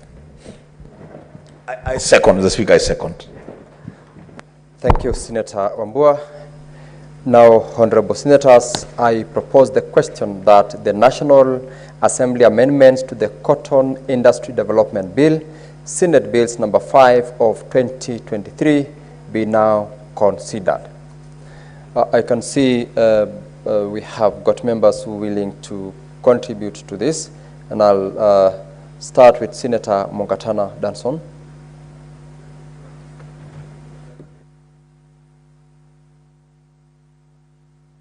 Mr. Speaker, I want to thank you very much for giving me the opportunity to make my contribution on this matter. Mr. Speaker, when we were growing up in Tana River, there was the Hola Cotton Ginnery. And Mr. Speaker, the Hola Cotton Ginnery was a great source of employment to many people, Mr. Speaker. People would wake up in the morning, head to the ginnery. There would be others who would be coming out from night duty. Mr. Speaker, there was a lot of flow of money within Hola. Hola town is the headquarters of Tana River County, Mr. Speaker. Many people also would visit Tana River County, the buyers. There would be a lot of activity, Mr. Speaker. Lorries would come to ferry people to work. Lorries would come to collect the product.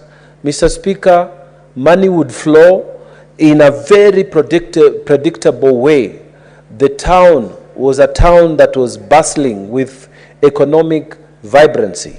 Mr. Speaker, people would come from far-off towns in Kenya to come and settle, to come and try and do business within Hola town.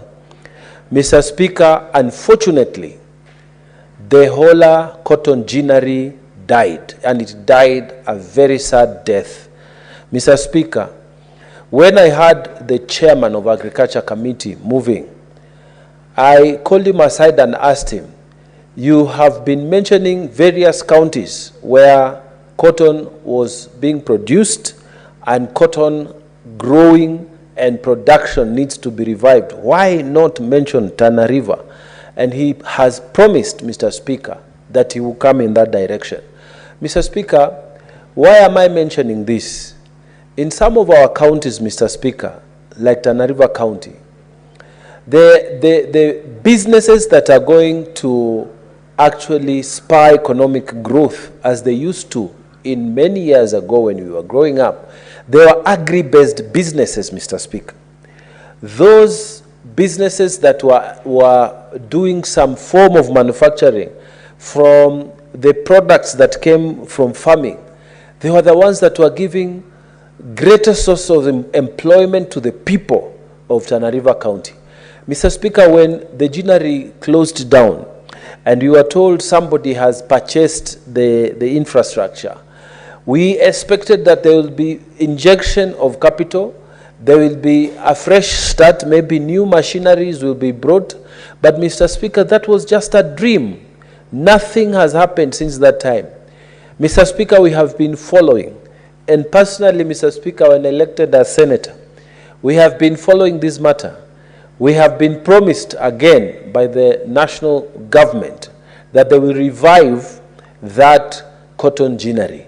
That in fact, that there is such a demand for cotton that it will be necessary as a matter of demand-supply economics, that they will support the growth of the industry within Tana River County.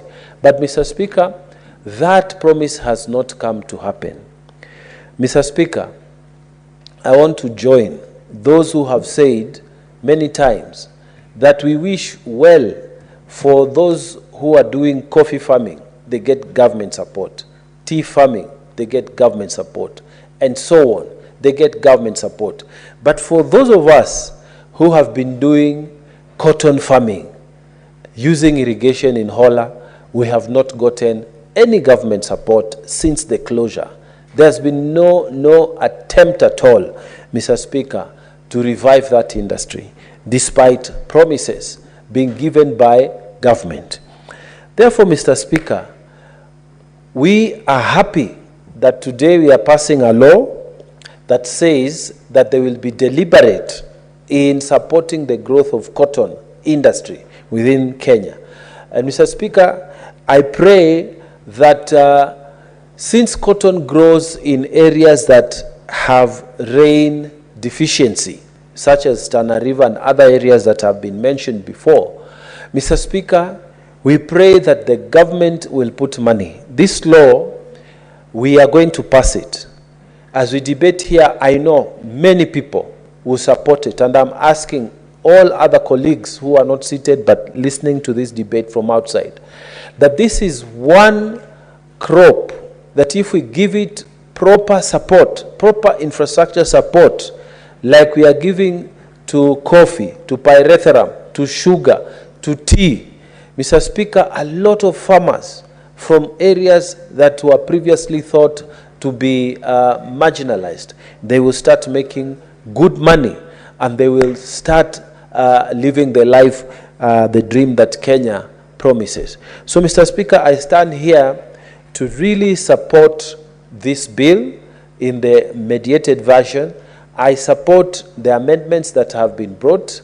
And Mr. Speaker, this is a promise to the people of Tana River and other areas in this country that have capacity and potential to grow this crop, that, Mr. Speaker, it is going to help our people. And there is hope that, in fact, this industry is going to start growing again. So, Speaker, when we heard that Rivertex has been reopened, Rivertex has started working again, and that they have cotton deficiency, Mr. Speaker, the joy and celebration of the promise that there will be a revival of the industry back home in Tana River County by the national government was great. But, Mr. Speaker, Rivertex has been operating and they have been importing their cotton. And, Mr. Speaker, always importation tends to kill local industry. Importation tends to drain our reserves. So, Mr. Speaker, I want to sit down by making a final plea that as we support this new law, Mr. Speaker, we want to urge, even in the proposed supplementary estimates by the national government, that some money be put towards supporting the farmers in this area. Because if we support our farmers there, this is where the rubber meets the stone. This is where our people will start benefiting from good and wise leadership. Other crops like sugarcane have now seen the light, and there's real true hope because they had been forgotten. There was a bad structure and how it was being managed in this country. Then we passed that law, and now farmers can look forward to a brighter future. Now we are on cotton. We are praying that the farmers in this country, farmers in Tana River County, they will now look forward to better earnings. Mr. Speaker, with those many remarks, I beg to support this law. Thank you. Thank you, Senator Mungatana. Now, honorable members, to facilitate the conclusion of this particular motion, I exercise the provisions of Standing Order 34-2A to extend the sitting for another 10 minutes. I will allow Senator Kajwang 5 minutes to contribute, then the mover to reply, then we defer the putting of the question to a later date. Senator Kajwang, kindly proceed to take your Thank you. 5 minutes. We look at how far you will go. We can extend as long as we are within the 15 minutes that we are allowed by the standing orders to extend the sitting of the Thank you, Mr. Speaker, for your generosity. I come from a cotton growing zone. I'm a member of the Seventh-day Adventist Church, and the history of the Seventh-day Adventist Church is synonymous with the history of cotton growing in my region. A pioneer Adventist pastor called Pastor Kaskalen, when he introduced the Adventist Church, he also introduced modern schools. He introduced modern medicine. It does not mean we didn't have medicine, but he brought in the modern pharmaceuticals. But he also introduced cotton as a cash crop. Over the years, the Rachuonyo region, the area around Kindubei. Kindubei was a town that was founded on the wealth and the riches of cotton. Today, Kindubei is a shell. It's a pale shadow of itself because the cotton industry collapsed in the 1980s as a result of the structural adjustment programs. As you drive around Nyanza and Western and even Ukambani, there are centers that are called store pamba. Store pamba meaning that is where the warehouse, the aggregation center for cotton was located. And those store pambas, they are all over the main highways from Homa Bay to Kisumu. It tells you how valuable that industry was back in the days. Mr. Speaker, the production of cotton is not where it should be. It has averaged at about 25,000 metric tons over the years, but now it's about 7,000 versus a potential of 200,000 tons. And Mr. Speaker, there are many factors. There was a liberalization, the structural adjustment programs. There was also the issue of mitumba, which then led to inflows of second-hand clothes that competed with locally produced fabric and textile. But also there's the issue of the quality of seed. Mr. Speaker, there's been debate on whether BT cotton should be allowed, and the jury is still out there whether we are making the right decision.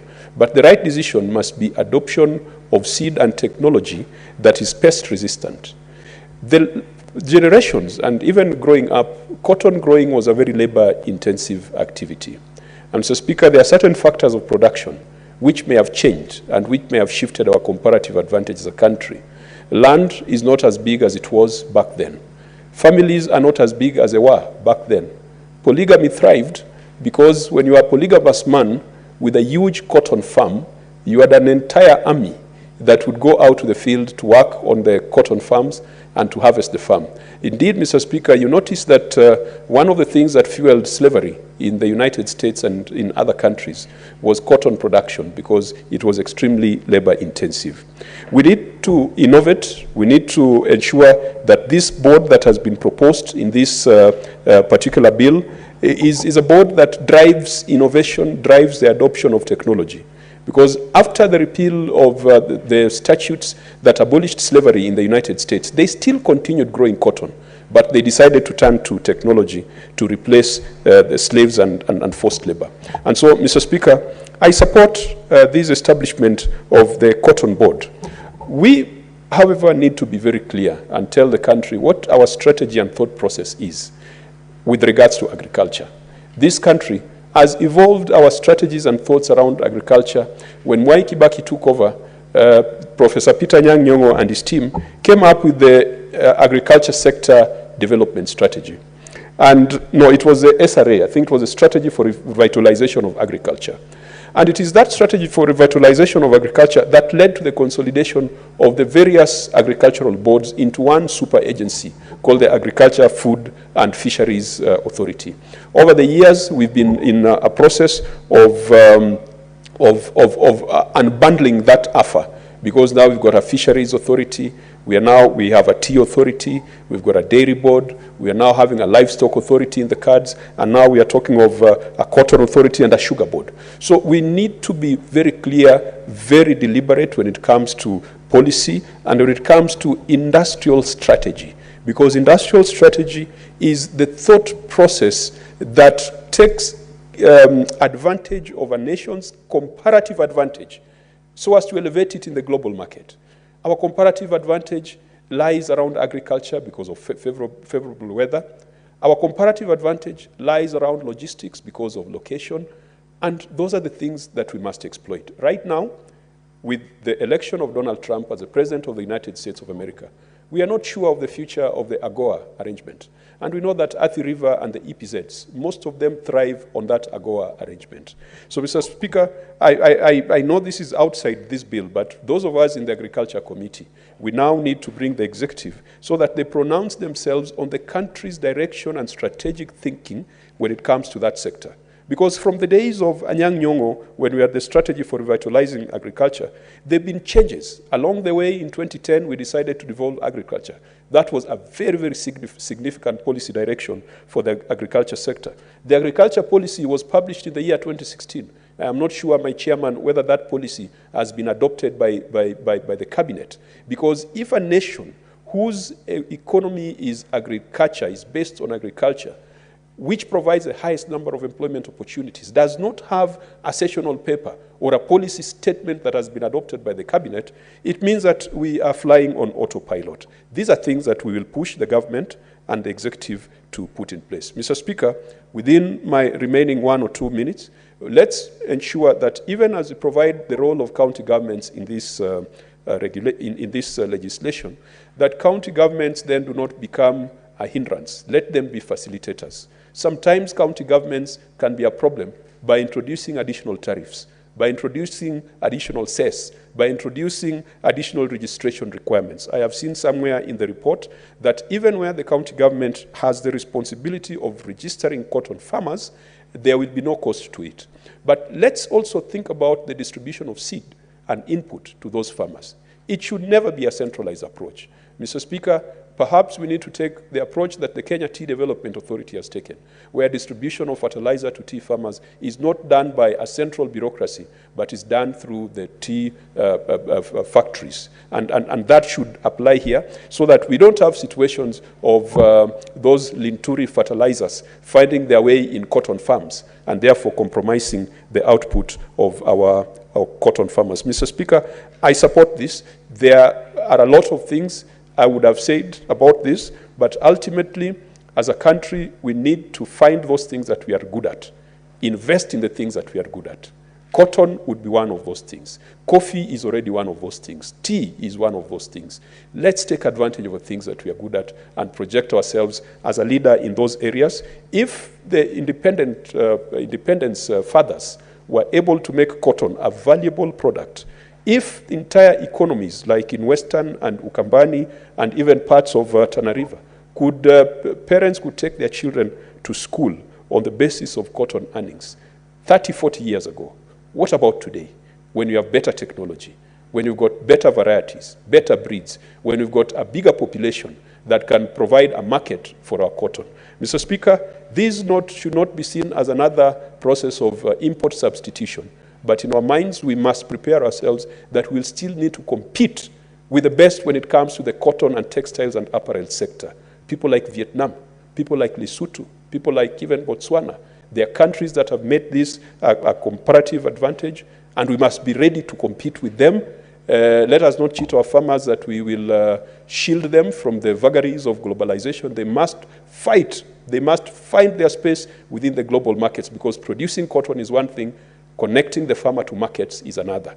We must encourage them to grow cotton in Kindu, in Kitui, in Busia, but connect them to global markets the way the AGOA opportunity has presented itself to us. But ask ourselves that if AGOA was to collapse, what are we going to do with Athi River? Can we find alternative markets? And Mr. Speaker, I believe we can find alternative markets, but we must fix our labor practices. Countries that have succeeded in the apparel sector also have tried to regulate the cost of labor. I think Kenya, we are very litigious, and we'll always be talking of a certain minimum wage, but we are also putting in a lot of payroll taxes that then makes the Kenyan worker more expensive. And so some of these big corporations are happier to go to Bangladesh, to Pakistan, and those other economies. Mr. Speaker, I support and I look forward to the enactment of this law, and I look forward to the day when the cotton farmers of Homa Bay and Nyanza are going to start having bank accounts and are going to have money in those accounts. Thank you. Thank you, Senator Kajwang. I now call upon Senator from Kirinyaga, Senator Murango, to respond. To reply, sorry. Asante sana mstahiki Speaker, kwa dakika 3 peke yake nishukuru wale maseneta ambao wameunga mabadiliko ambayo yameleta katika mswada wa pamba. Nataka kuwashukuru kwa sababu ya hayo. Ya pili niseme ya kwamba pamba ni kitu muhimu sana kwa sababu inakuwa malighafi ya chakula ya wanyama, mafuta. Na ningeomba Senator Kanjwang ambao ni mmoja ambao tuko katika kamati ya ukulima, tulitembea Kitui tukapata ya kwamba mafuta yanayotolewa katika mbegu za pamba ndio inatumika katika kutoa nguvu za umeme kwa majenereta zao, na bado inatumia kama mafuta kwa gari zao. Na najua Senator Kajwang pia ndio mwenyekiti wetu katika kamati ambayo inahusika na mabadiliko ya tabia nchi. Kwa hivyo hilo ni jambo nzuri sana pia tukiweza kupata. Kwa hivyo pamba si nguo peke yake. Hili ni malighafi ya vitu zingine nyingi. Mheshimiwa Speaker, kwa mujibu wa kanuni za kudumu za Seneti 26(3), ninaomba kwamba swali la mswada huu liahirishwe hadi siku nyingine. Asante sana Mr. Speaker. Thank you, Senator Murango, for your reply. And pursuant to the provisions of Standing Order 66, putting of the question is deferred to the next sitting of the House. And members may now rise. Honorable Senators, it is now 41 minutes past 6, and having concluded the business for which I extended the hours of sitting pursuant to Standing Order 34(2)(a), the Senate stands adjourned until tomorrow, Thursday, 28th of November, 2024 at 2:30 p.m.